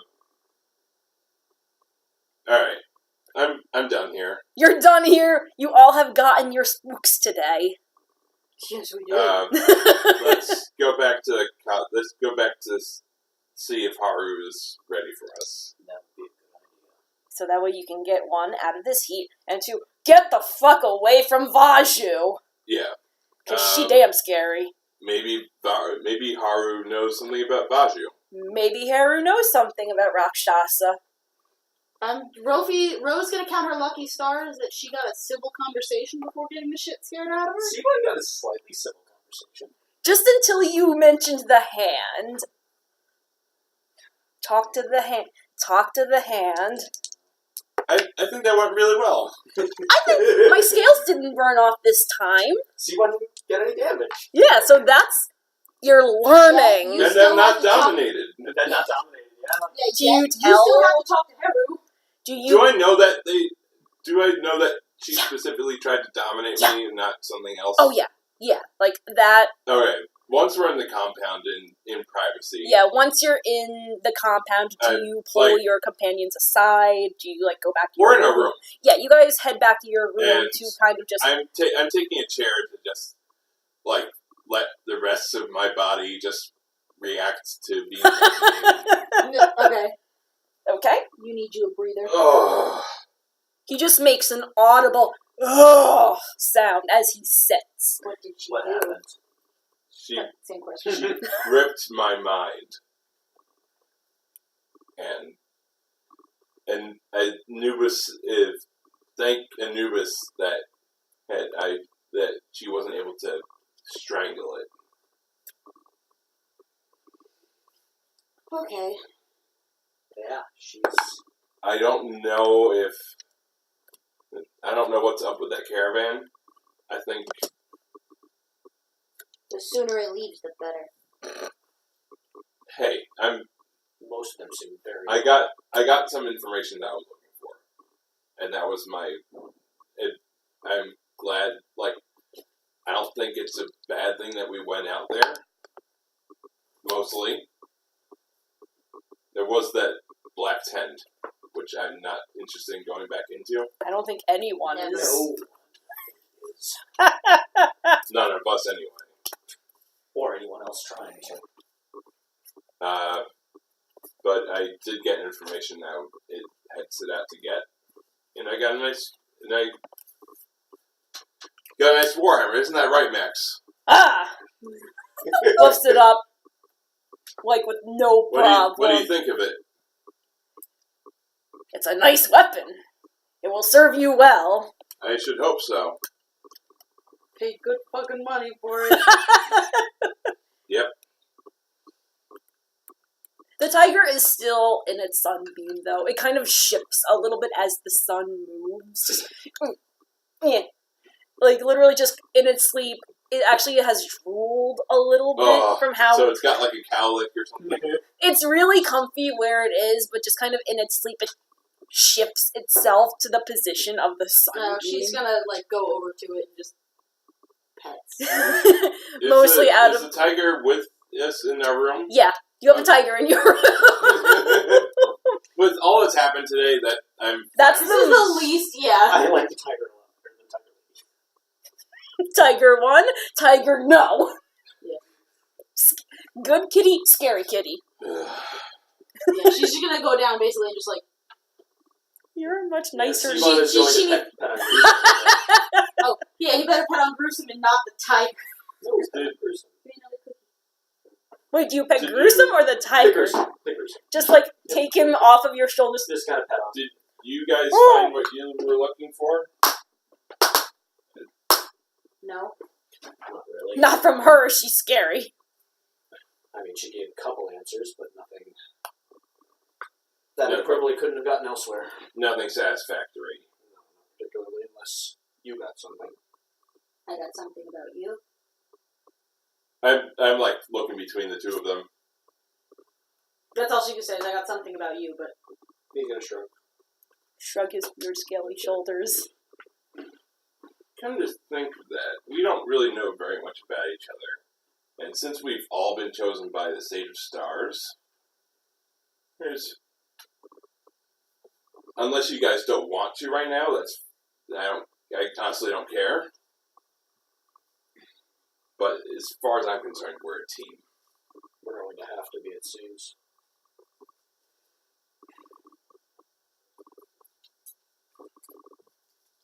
I guess. That's all you're getting. It's because you're too focused on petting the tiger. No, she's just There's a lot happened today. Yeah. A long day. For one thing... it was an hour! What? For one thing, the dragon egg, the hag encounter, and nope! Fuckface McTiger, nope. She's damn scary, and you do not want to deal with her now. Is there a attendant outside? Yeah, you see attendants walking down the hallway doing assorted tasks and everything. Oh, look at... Hey, dipshit. That will get a chuckle out of Rofi. She's like, ha. Some of them stop and just kind of look at you slowly with the... I'm not... What? I'm not in the mood. Simon's just gonna facepalm just a little bit. You just see snaky fingers come out, just kind of wrap around his head, just... As he He's face not going to palms. say anything. He's just going to be... He's used to this. Hey, dipshit! I catch myself. I'm sorry. I've just had a problem earlier today, and I'm kind of irritable right now. I apologize. Where's Haru? She's cutting you off. Yeah. Just yelling from the other room. Where's Haru? I can lead you to him. He should be up and at the lazy thing. Can you get we would like to talk to him? Of as course, soon as possible. just follow me, then I can take you right to him. It wouldn't be a bother, would it? No, not at this time. It should be. All right, let's go. Let's go. Real quick, you think we can talk to Haru about them? That might not be a bad idea. If something happens, he should at least know. That there's a Rakshasa in And they're town. trying to dominate something. Yeah, something along those lines. But he's safe to talk to. You would think so. Yeah, he's a confidant as far as you're concerned. Yeah. Okay. I take it, Max. You've been really quiet today. Maybe you should sit down. Yeah. Smashing paratins kind of tired me out. Yeah, today was boring. There was no fighting. It's the same day. Same day. Yeah. You're definitely fighting. Oh, all right. Yeah. This festival is boring. Okay, guys. Wake me up when there's another dire chicken on the table. I will cast Guiding Bolt on your bird. That's fine. I feel like that hey dipshit. You guys are taking up the dipshits, taking you to see Haru, Yeah. as you so eloquently called him, Vendress. That was great. Hey, dipshit! Like, Great. Vendress does have a politeness to him, But today his but jimmies when are he- getting rustled. but when my cerebellum Has been fried slightly. then Then I'm politeness not is. in the mood.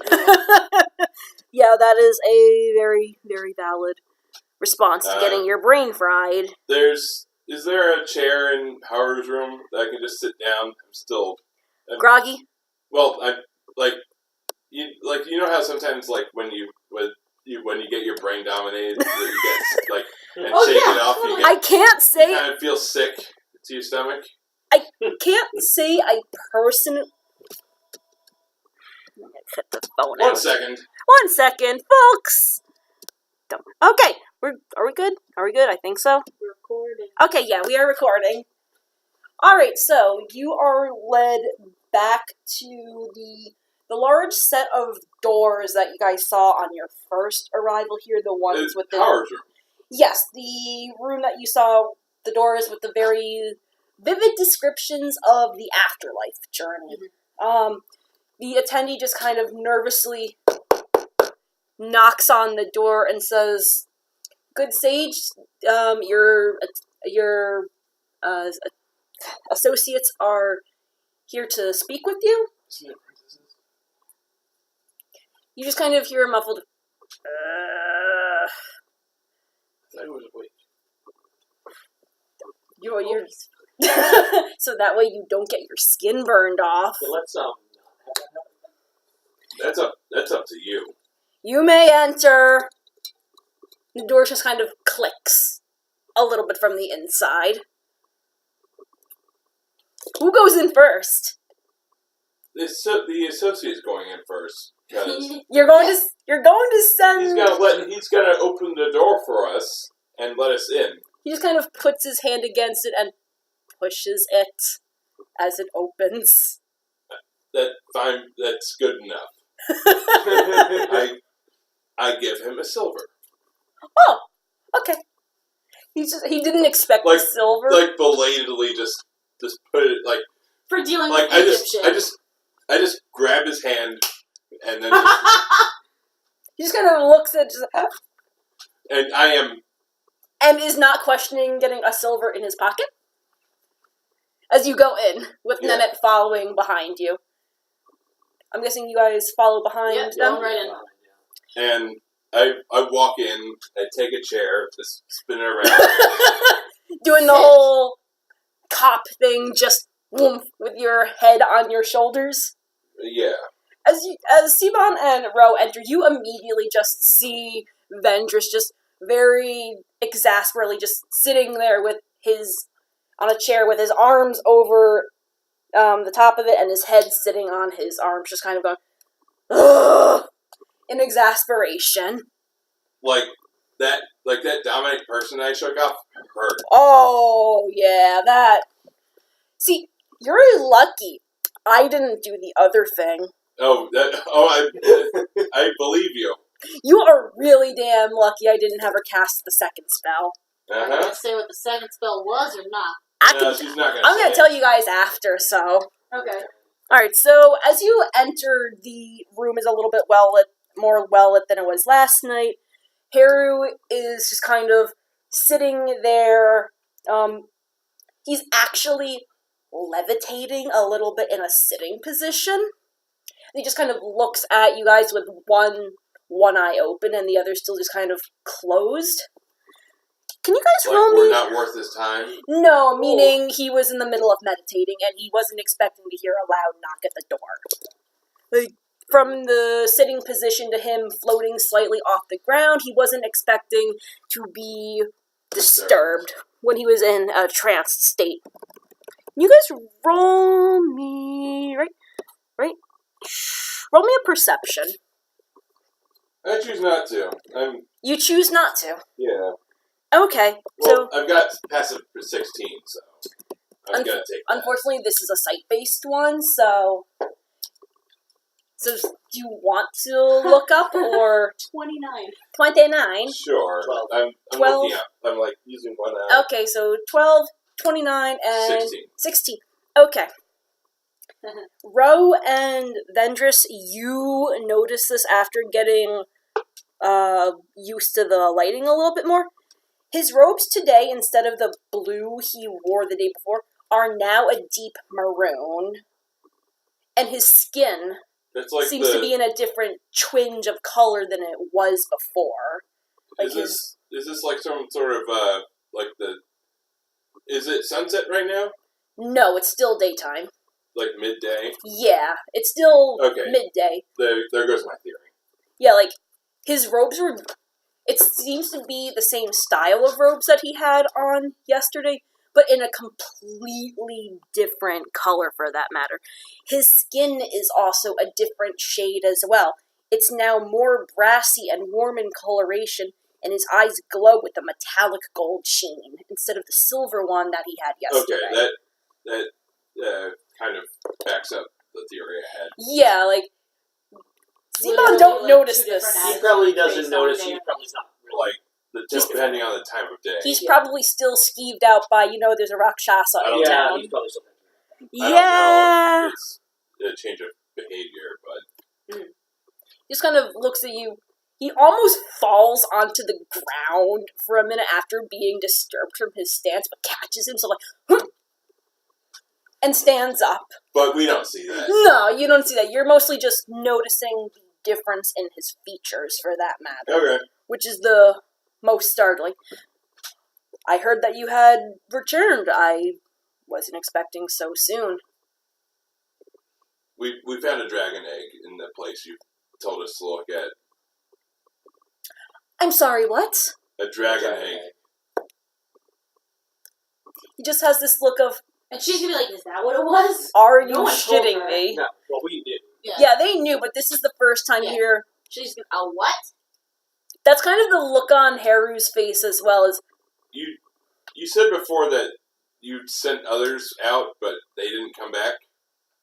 I said that I had a hunch something was in those caves.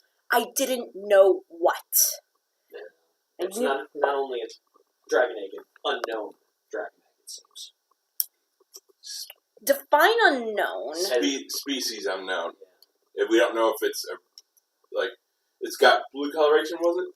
Yeah, it was like a lapis lazuli color. It's got like colored like a lapis lazuli, but it's not a blue dragon.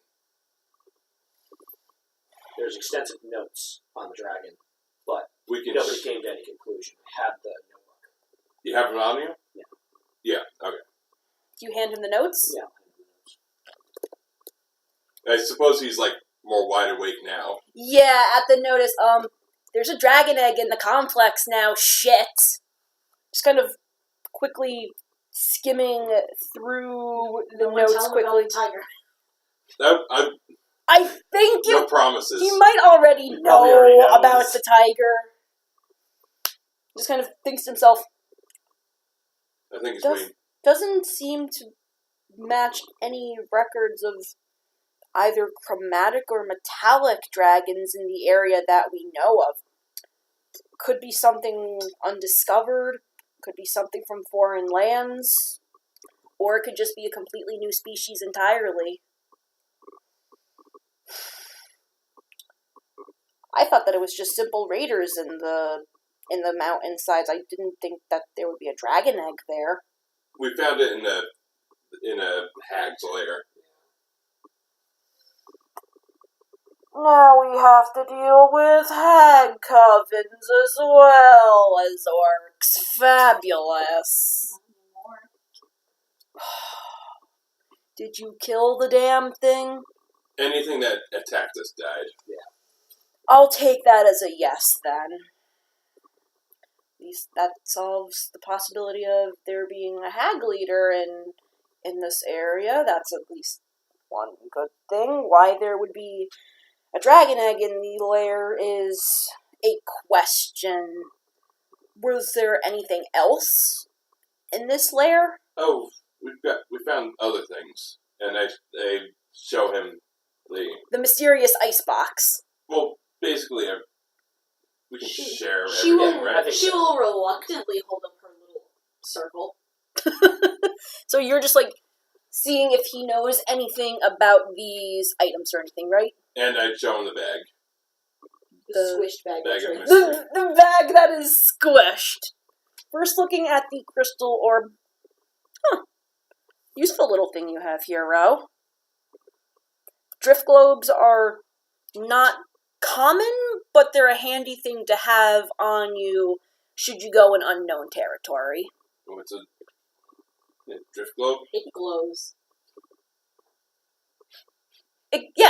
It's basically a light source that you can activate wherever you go.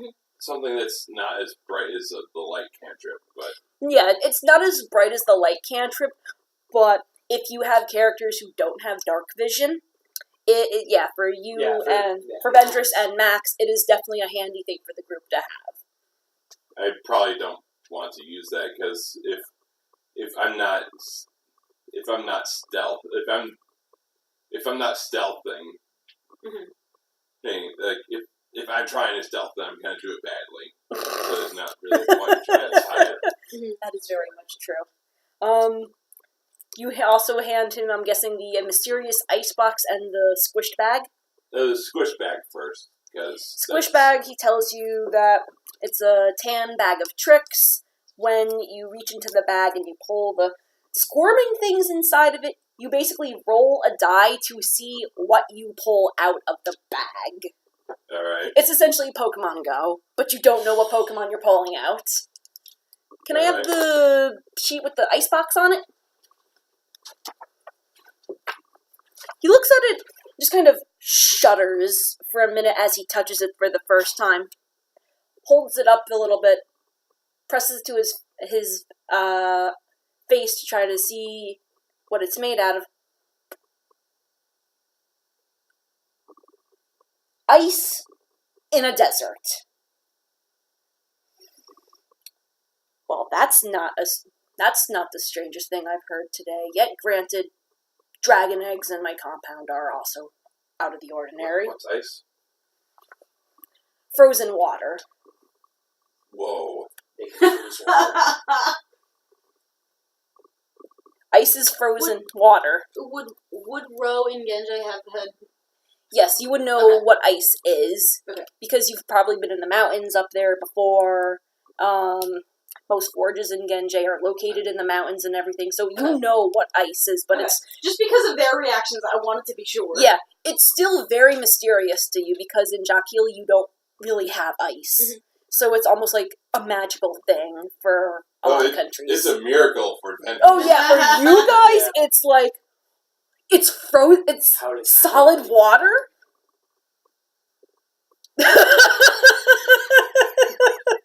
I feel a little better just because you've witnessed... based on the fact that I've witnessed a miracle. Yeah, this is for you. You've seen liquid water in scarce form.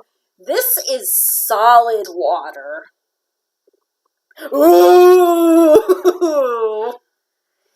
It's literally looking at a miracle in the palm of your hand. Yeah. But this is magic frozen water. Yeah, this is magic frozen water. He then reads off the lid, just simply saying, "Happiness is a reward in its own right."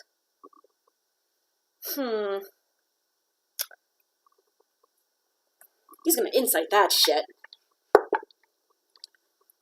Well, he said it out loud. Can I insight it too? Sure. Alright, I'll join the insight crowd. That's a 9. That's a 9. 14. 14. 19. Seems to be a riddle, or at least a mantra of some kind. You notice that when you picked up the box the first time, though, there is no way to open it. You notice that it can be opened, but there's no lock. Yeah, there's no lock. Or anything close to it. Yeah, there's nothing that you can open it with. It just seems... It's not a puzzle box. A puzzle box you'd be able to interact with and open. Yeah. This doesn't have anything that indicates that. Exactly, that's what I meant. Because Vendors has come across puzzle boxes before. Yeah, like, you'd probably come across them, but this does not match a puzzle box. Question for you, Vendress. Yeah.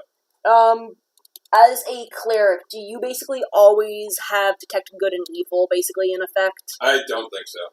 You don't think so? I think it's a spell that I can learn. You do have, like, is that paladins that always have that on them? I think certain paladins. I don't know. Check if clerics have anything like that. Yes. First level spell. Okay, do you have that on you? Just say yes. No, I'm not gonna meta. No, I don't. And I've used all my spell slots anyway. Okay, so no, you would not get a feeling of this. Does he convey that I should? No, this is just the DM asking Jer out of character this question. Have you guys had much experience with celestials? Celestial means gods, right? Like angelic creatures. Angelic creatures, but not Anubis. Yeah, no. She's just gonna snort. just like, do you have experience with angels? Excuse me. No. Because this is definitely of a quasi-divine nature? Not sure if divine or just celestial in make. Considering how in the desert you, 1, don't find frozen water, and 2, the imagery on it. There's... kind of thinks to himself, what's the name of the one person with the smiling faces? I'm just known as the Smiling One. And the Smiling One is often associated with killer whales and manta rays. What? I've never seen... what? Do you... Either of you know what that is? What's a bit? I've seen one. You might have seen whales she would know, like, whales and dolphins, more surface things, but, like, mantas deep down. Yeah, you would know about... She knows about leviathans. No. By the way, what you were thinking about is a Devotion Paladin thing for Okay, level 15. Okay, that makes sense, yeah. aquatic creatures, things that live in the deep Deep what? oceans. Are your faces like, whoa? She's Well, just sort crazy. of. She's just like, Siwa I doesn't don't quite like this understand. box anymore. Siwa does not understand what ocean is The world- exactly. The world outside of Tethian is so amazing. Siwa knows I that. don't say that. He tries to explain it in layman's terms. You know the rivers that run through Tethian? Think those, but endless in both size and depth. There are things in those depths that even the most well-explored men and women in Genjie don't even know how deep it goes. Pretty deep. Mind blown for the second time today? Well, after the first time, it starts to. It's like No, for Seabon it's like, whoa, that's pretty damn big. anyway. Those are creatures that live in the farthest depths. Manta rays very rarely come to the surface. They actually jump out of the water with a loud splash. It's odd to see something that big jump, for that matter. Why a celestial being would be associated with water is beyond me, but that's the Smiling One's domain. I'm not a cleric of the Smiling One, of course, by no means, but passing information. As he hands the ice box back to you. He also passes on that the inscription on the top of the box is written in Aquan, the language of the plane of water. There are other realms beyond this one. I have not traveled to them, personally.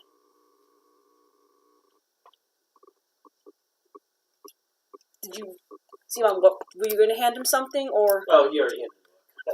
Okay, so we got the book, the drift globe, and the frosty box. Max may have had the scroll. Yeah, Max had the scroll, but he Communal. is... It's a communal item, I think.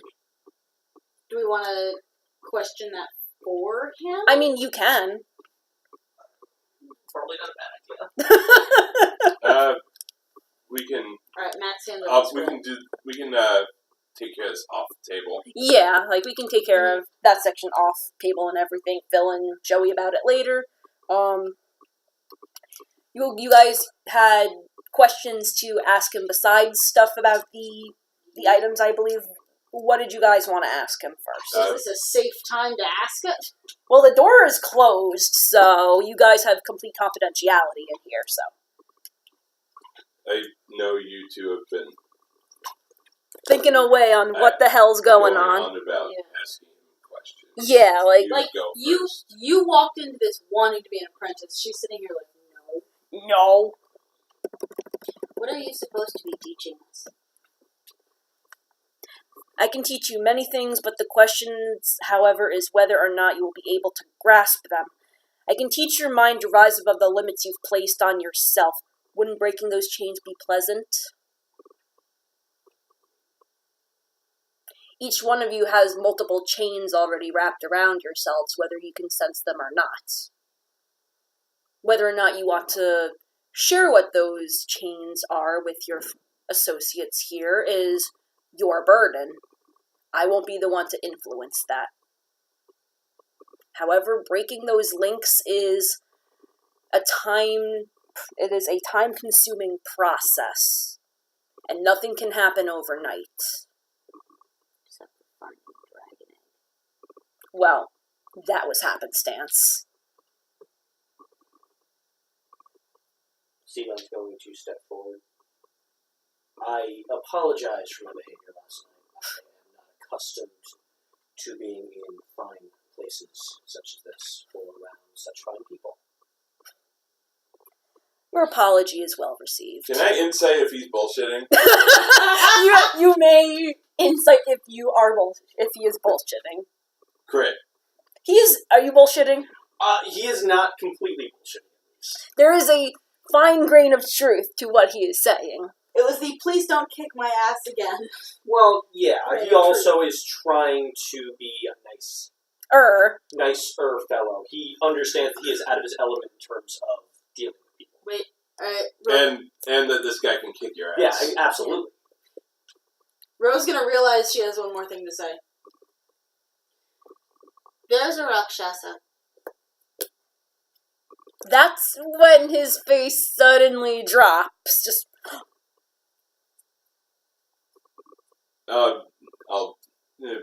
Vendors will speak.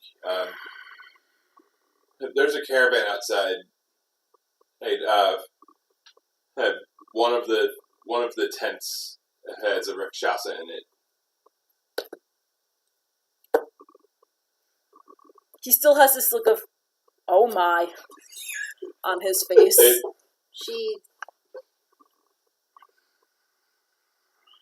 I suggest you not interfere with that creature. I would prefer not to.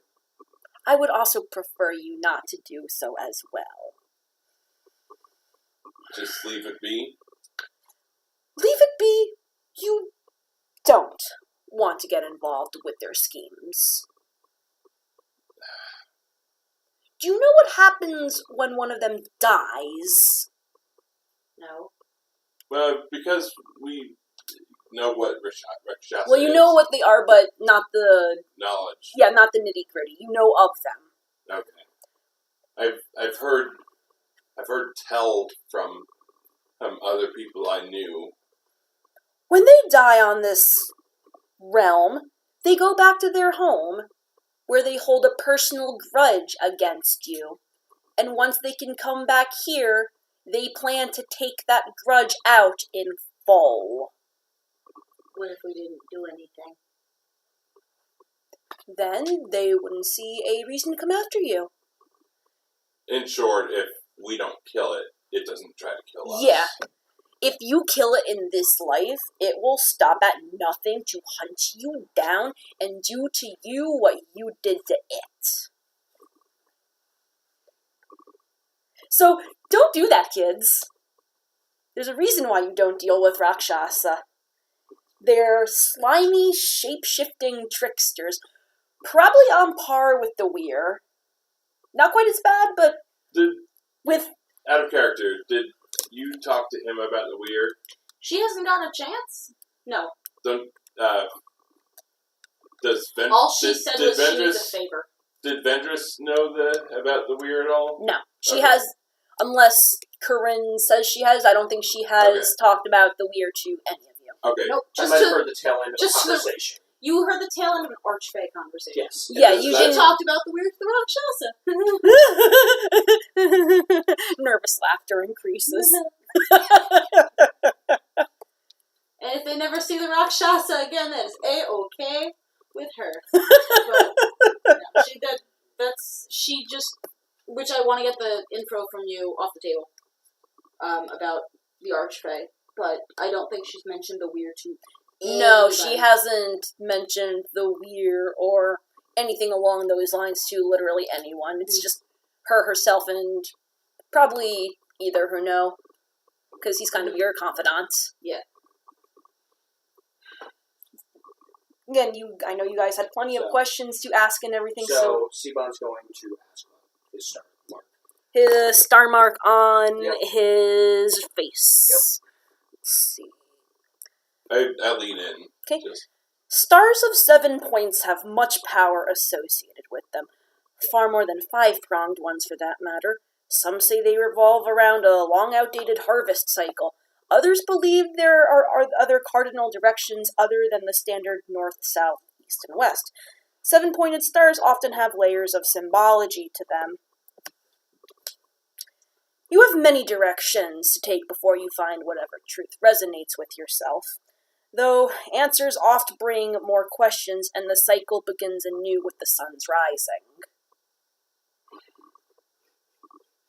Bro's going like, that was a load of bullshit. You can see that he definitely is pondering to see if he has anything that might assist you. it seems that whoever marked me, well, I don't know what their knowledge is, but it caused me a great deal of problems. I can imagine. 7-pointed stars are, though, often associated with the fair folk, or just creatures of a generally whimsical nature, though it could have been an aspect of the moon and the heavens who saw fit to bestow something upon you. The world is a strange place, would you not agree? I do agree. Also, I would like to know about the Raven Queen, if you have any knowledge about her. This is the first time I'm hearing about You this. heard Gruesome say Yeah, you the heard- Raven Queen. Okay. But nothing in particularly important. Ro heard that he was marked by her specifically. Yes, you heard that. But now you're learning. Now I'm learning what details of the Raven Queen. Yeah. Why do you have interest in her? Oh, there's your answer. I'm looking. At this point, I think Vendors is trying to get a read on Sivan. him, and just try and mind read him, So without any sort of- insight him, basically. yeah, without any sort of spells. Yeah, that'd be an insight. Harry still asks, why do you have an interest? 22. Okay. Sivan's going to, because Gruesome's probably on his shoulder at this point.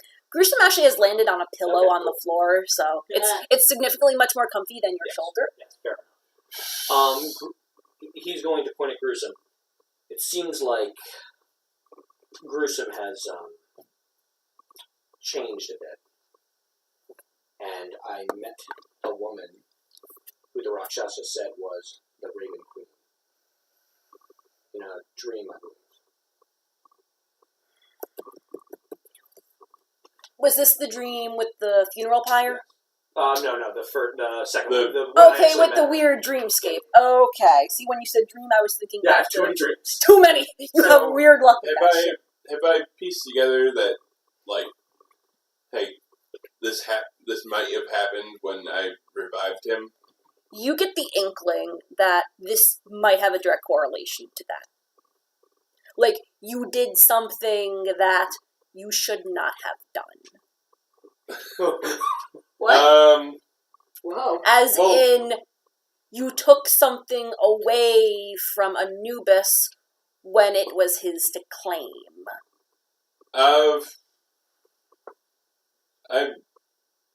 I don't think so, because I know that in the Unearthed Arcana that this is a bit meta, but the whole thing with the Cleric of the Grave is to have it's not about taking things that are supposed to die right there and then, but it's anything that's pushing their mortality beyond mortal limits is when things I'm not allowed to interfere. Okay. In that case, you think that Anubis is not happy with whoever this Raven Queen is? At all? Considering this character's kind of stepping on his toes and his turf a little bit? This is well outside of her comfort zone. Yeah, this is well outside of her sphere of influence, though she has been known to stretch her wings a little bit too far than she really should. So Anubis has a contender. Yeah, Anubis probably knows she exists, though he's not happy about I'll it. probably need to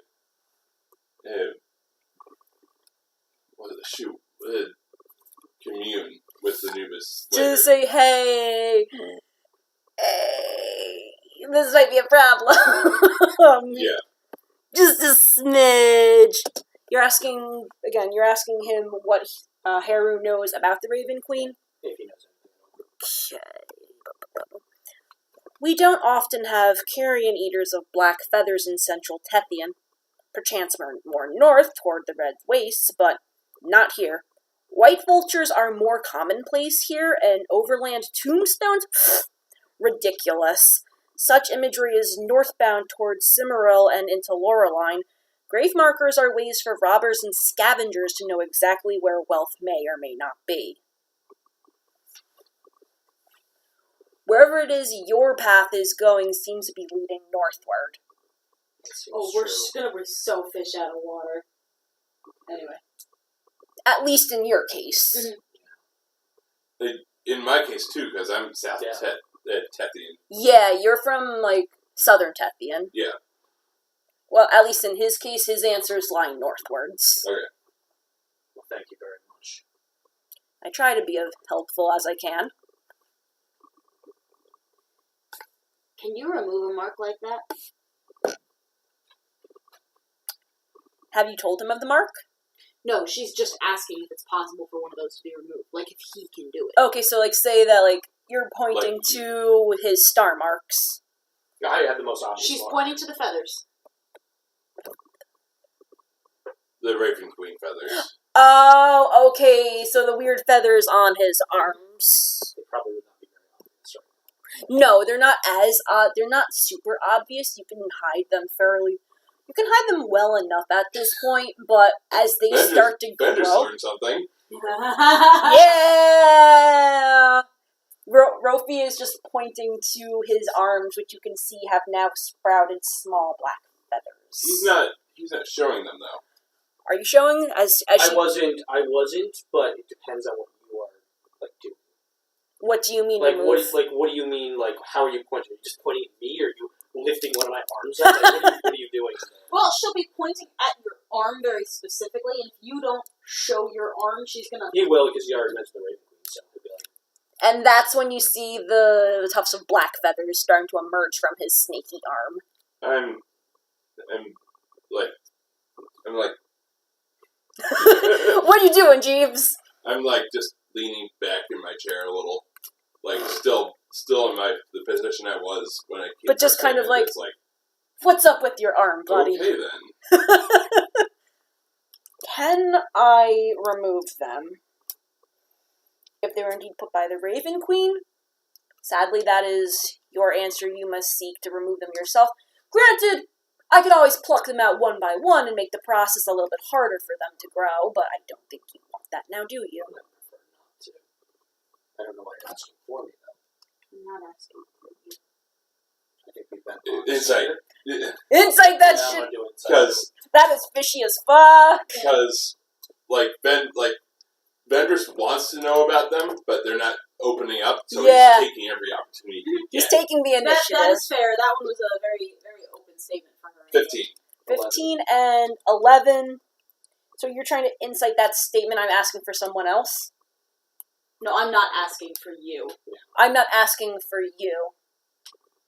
Seems like she's asking not for him, but herself. Just from her As tone. opposed to, like, a third party. Yeah, Right. just from, like, based on her tone and her disposition. Yeah. She's generally pretty boisterous and pretty, active about her opinions and everything, so her to take kind of a somber tone, and a very serious tone for that matter for her, is what's kind of telling you off that this is a deeper meaning than... Well, Sivan's gonna look at her. Well, I'm being honest to everyone here. If you prefer to be alone with Haru afterwards, perhaps you can... Haru. Haru afterwards, perhaps you can have that time without us around, if you prefer to speak with us around. I would prefer that. I'll leave you being the second, but you're not the only one that have questions. It won't be long. What questions do you have for Yeah, she's gonna be like, Haru? she's gonna say take your time. So. Do you know anything about bringing back someone whose time was not yet to be taken? You are treading on some very, very heavy ideas right there that some people would deem heretical, in theory. You better pick close. I am.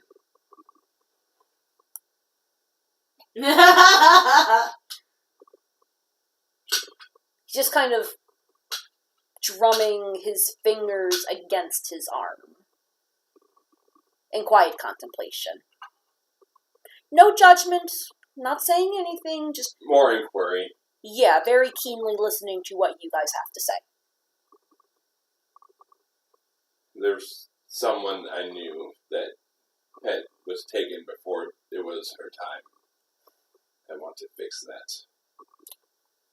My condolences on your loss. How do you know it was not her time, though?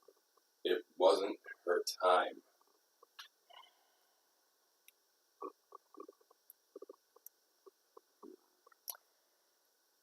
I could try to delve into that myself.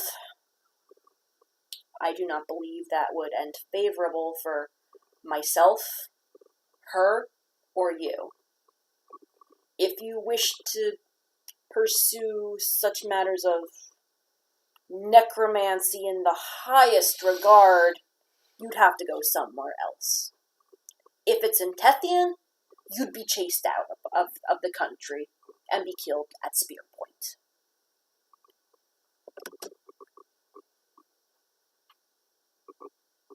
Such an act is a violation of the Duat itself, of the underworld, and all of which Osiris stands for. That is not something you consider lightly. I take it you considered it immensely to bring it up.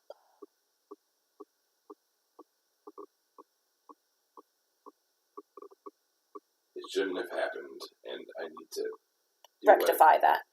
Yes. Once again, I myself cannot deal in that matters. Matters of life, perhaps, but not in death. I don't need you to do it. I just need to know where I can go to find out. Perhaps the esteemed minds of Westerwin would have the answers you seek.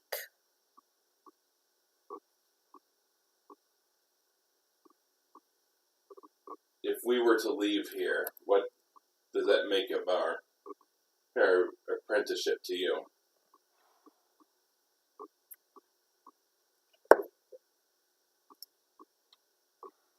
He does consider this heavily for a moment, and it seems as if there is a thick silence between the lot of you. The only sounds come from Nennet, who are just kind of pawing at the pillows on the ground, and Seabon, who is just kind of fluffing up his feathers and picking out grains of sand from it. Getting sand all over the floor, by the way. Not on you, Seabon. Don't worry.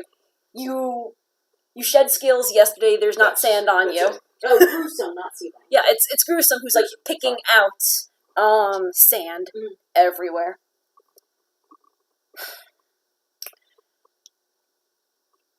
You do pose a very good question for that matter. Perhaps another mind in your journeys would be of assistance to your questions which you seek. You don't think I'm a frail old man now, do you? No, I'm surprised you would leave. To be frank, I have been cooped up here for far too long that's a little bit too long for my taste. It would be nice to get out once again. I've adventured much more than you guys have for certain, and it would be nice to have a change of scenery for once. Where that takes me, though, is, well, you're the one seeking answers.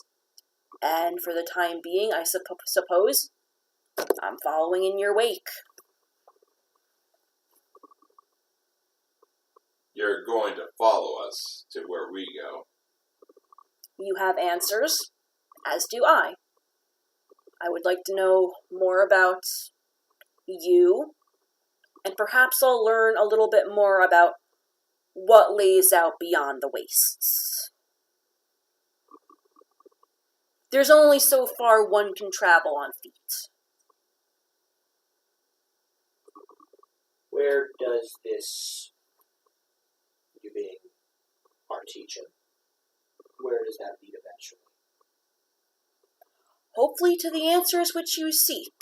And beyond, or not? Perhaps. Interesting. Again, answers often pose their own questions. A never-ending cycle of the rebirth of questions, answers, and the like. That's what makes life so exciting to live, is it not? Yes. Can't be life without death. You cannot. Though with the death of a question and the birth of an answer might be the rebirth of said question. Out of character, do we know what our apprenticeship is like? Out of Is hard. Haru is Haru- basically trying to help you guys in finding the answers which you seek. But so we're not succeeding him. No, you are not. Okay. You are not there to take his role. He is there. He sees you as. Did we pick this up already? Yeah, you can get that pretty easily. That he didn't choose you guys to succeed him if something happens to him. He is there to help you find the answers which you seek. He has had more years than many have, and he thinks that him being there will help you come to the conclusions that you might still be looking for. Okay. Hello. Hello. Yes, you guys, that's what you assume from what Haru is saying. Whatever you go from there is your own choice. Again, he suggests, at least in Seabon's case, that your path lies northward to Westerwin, which is, surprisingly enough, right beyond your clan's territory. A little bit to the... Did he say Westerwind was also where I was going? He said specifically that Westerwin was where he was looking for answers with the great sages there. However, it's safe to assume that they might have answers for several different things that you guys have questioned. Okay. Again, for you, that's beyond Tethian, so necromancy might not be as big as a taboo than with here, with their clerical state.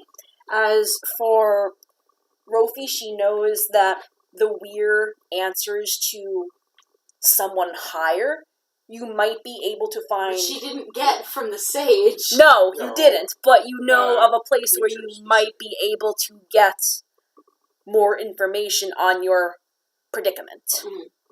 Which she wanted to ask the sage about, but like once they were gone. Yeah, that's fine. I can do that off camera. Alright, Ventress is done. Vendress Seabon is also done. Vendress and Sivan are happy with their answers. That is- You've gotten more yeah, than absolutely. you were Seabon's probably thinking. as happy as It sounds like we're going to be leaving Yes, this place soon. You can leave whenever you see fit. Should we let you know?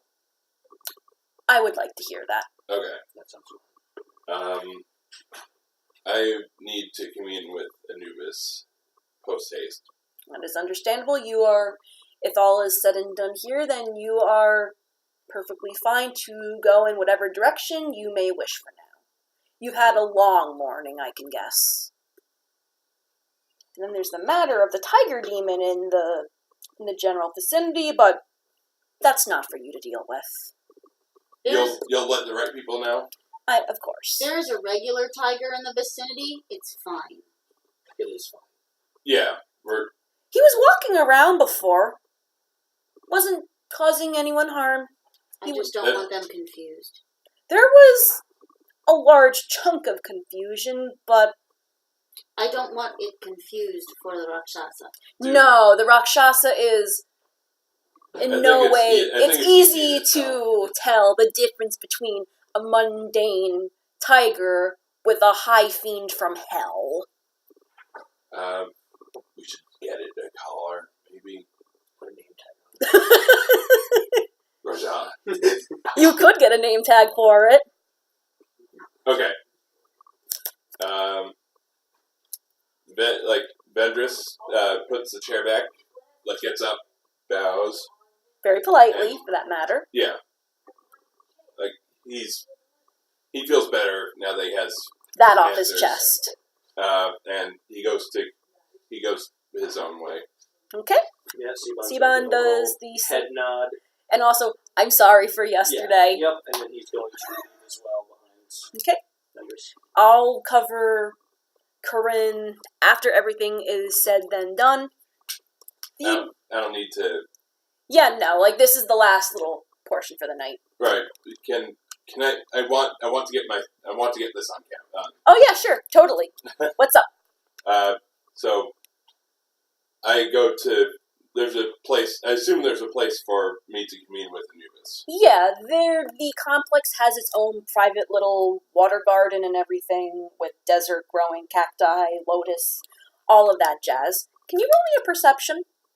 I've got passive 16. Still if that roll for. matters. Nah, just roll.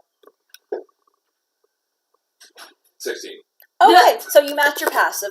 You can see not far beyond the water garden, just over the walls a little bit, because there is a decent-sized wall separating this section Right. from the rest of the complex.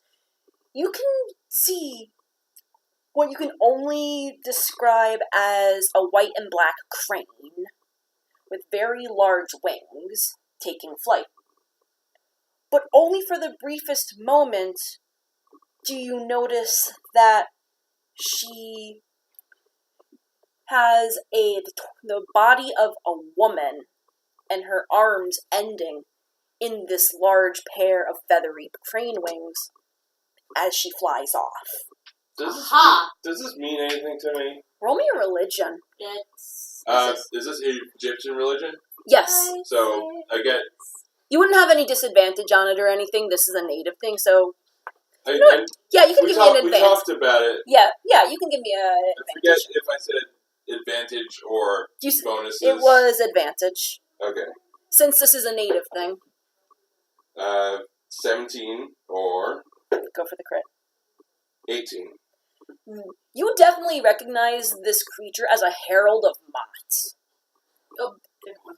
Herald of Mots are not common. They usually stay in their own temple complexes.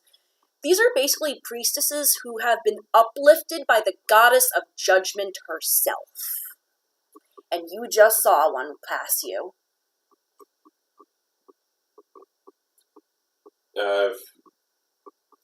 Can I interpret that as some sort of sign? It definitely startled the shit out of you because you weren't expecting to find one. Alright, but okay. I'll mental log. Yeah, mental log, you just saw a Herald of Mott. If that means anything, up in the air. Right now, you're still wanting to commune with Anubis, and that is your primary thing. Nenet's with me. Yeah, of course Nenet's with you. She Uh, is not jumping into the water garden, because that would be in bad taste. And she knows what She my knows intent is. not to do that, and And- what you're trying to do.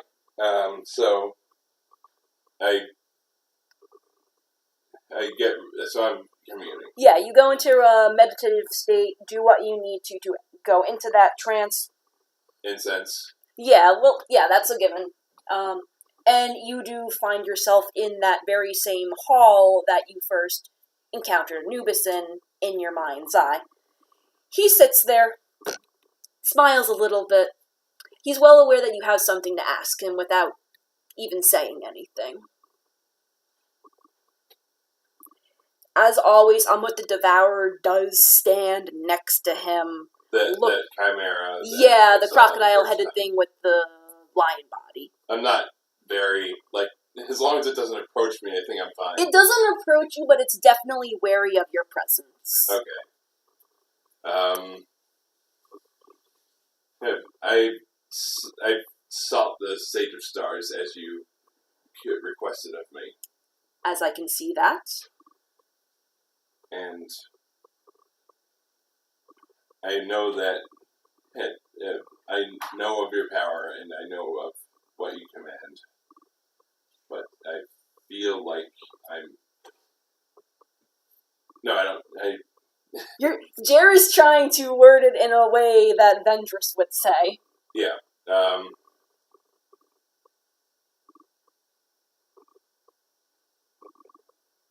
mean, Jer can There's- say it how he wants to, and I can respond back. If that would make it easier for you. Yeah. Okay, so what is it that Jer is trying to say? I need to, like, this task I have to bring her back is one that I have to take, and I don't know if this is in strict. If this is kosher or not, basically. Yeah. And I have to do this. So you basically say, If this is something either- I have to do, whether or either- not I'm punished or not. Either, But this is... either I have to see it through, or I have to see it through, whether or not I'm successful or not. So basically, damned if I fail, damned if I try. Yeah. He gives you a good, hard look, and by the side of his chair, you notice a small scale with a single white feather sitting on it, still unmoving, unyielding. And he looks to it for a minute. Can you roll me a con save? Okay. Don't piss off God. Remember that post, don't bluff the scales? 21. 21. Bluff the scales. For a moment which feels longer than it should, you feel your heart stop in your chest, and you see a red light appear on the other side of Like a red flame or something? Yes, like a red flame twinged with blue. And you see the scale start to weigh itself. He's testing me. As he just kind of looks at it, and Amut the Devourer goes to the other side of the scale where your heart is being weighed. You've never had Anubis weigh your heart preemptively, so you're just thinking to yourself, Oh my god, oh my god, oh my god! Yeah. literally, you're just like, no, no, no, no, no, no, no. You're like, oh shit. As it just kind of stops for a moment. And both Anubis and Amut just kind of cock their heads to the sides and look at it quizzically.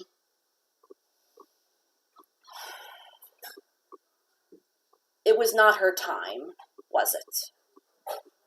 I don't know if it... I don't have that answer. I don't believe that it was her time, and I need to see this through to the end. Should fate test it, would you vouch for her? Yes.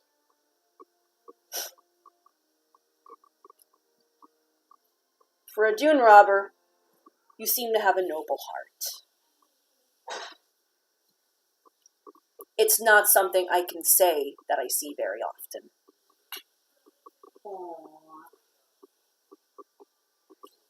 For whatever it's worth, you have my approval in the matter. But whether or not the Lord of the Underworld sees this as well, that's for you to answer to when it's your time on the scales.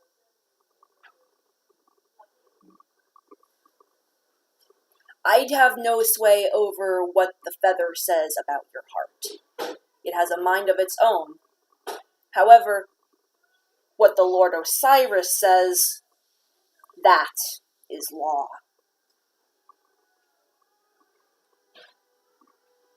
Yes.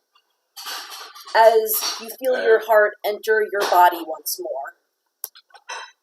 There is another matter which I wanted to discuss with you in regards to my quest. And that would be? One of my companions has... The snake one. He has, This shit. This shit right here. had quite recently in an attack with a hag. I am he well fell, aware of what happened. and I believe that he through believe it might have been through my aid, but this snake man has might have been put into a contract with someone that you might someone known as the Raven Queen. His fur bristles a little bit. He's unhappy. He's unhappy at that notion, and you can actually see the water behind him ripple, like that scene from Jurassic Park. Oh. So as you say, that's just like, thum, thum. He's not happy that you brought that up, but he's keeping a calm composure because that's his job.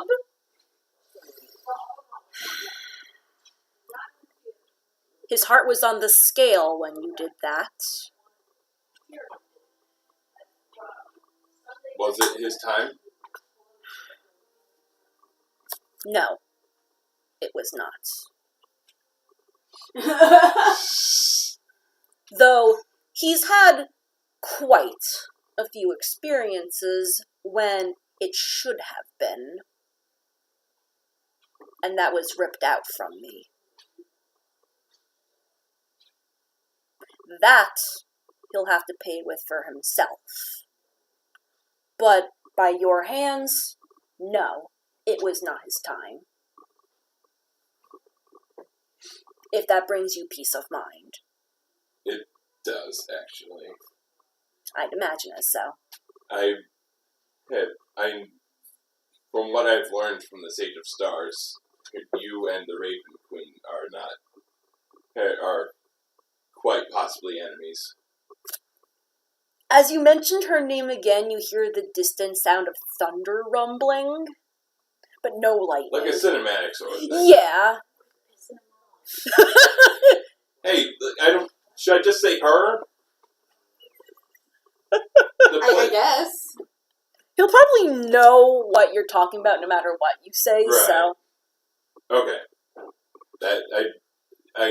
Yeah. You've said your piece with the Dark Lord Anubis. You've respected him and all that jazz. Asked him your questions and got some answers. So, my question right now is like, hey, well, I need him, and I want to make sure that, like, by the time this is all done, I'm more than happy to off him if it's his request. Okay, if it's by his own volition, then.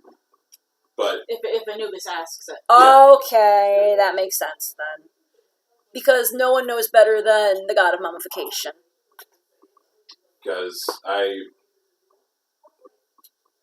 that's my stance on it, But for now, you've had your peace of mind and your thoughts. Yeah, and until I'm done, and quite possibly once he's done with his thing, like for his own peace of mind and mine, I will be the one to end him. For your own good. For your own good! That you give him your respects as you just kind of feel your spiritual self slip back into the material plane, and you find yourself back in the water garden. I look for Nanette. Nanette is just kind of sitting there with her hands on her paws, looking directly up at you. Just kind of watching over you.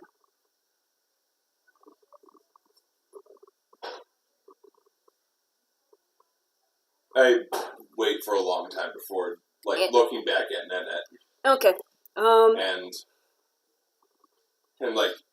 Just kind of petting her head and everything. Yeah. At that, she just kind of gets up and just kind of nudges your face with her head, just kind of in an affectionate manner. And then she jumps in the water. No, she doesn't jump in the water. That's silly. The day goes on. Don't worry, Nanette. I will bring you back.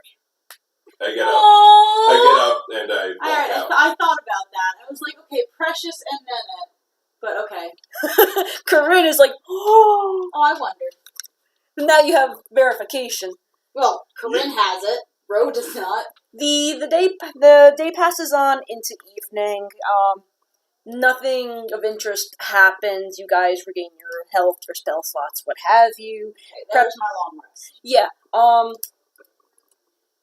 The thing though about the next morning, however, is that you see Haru. Again, his color scheme has shifted to the cold appearance, which you saw him in the day before. Mm-hmm. However, today, though, he has a rather nice sash on, seemingly made of tiger skin.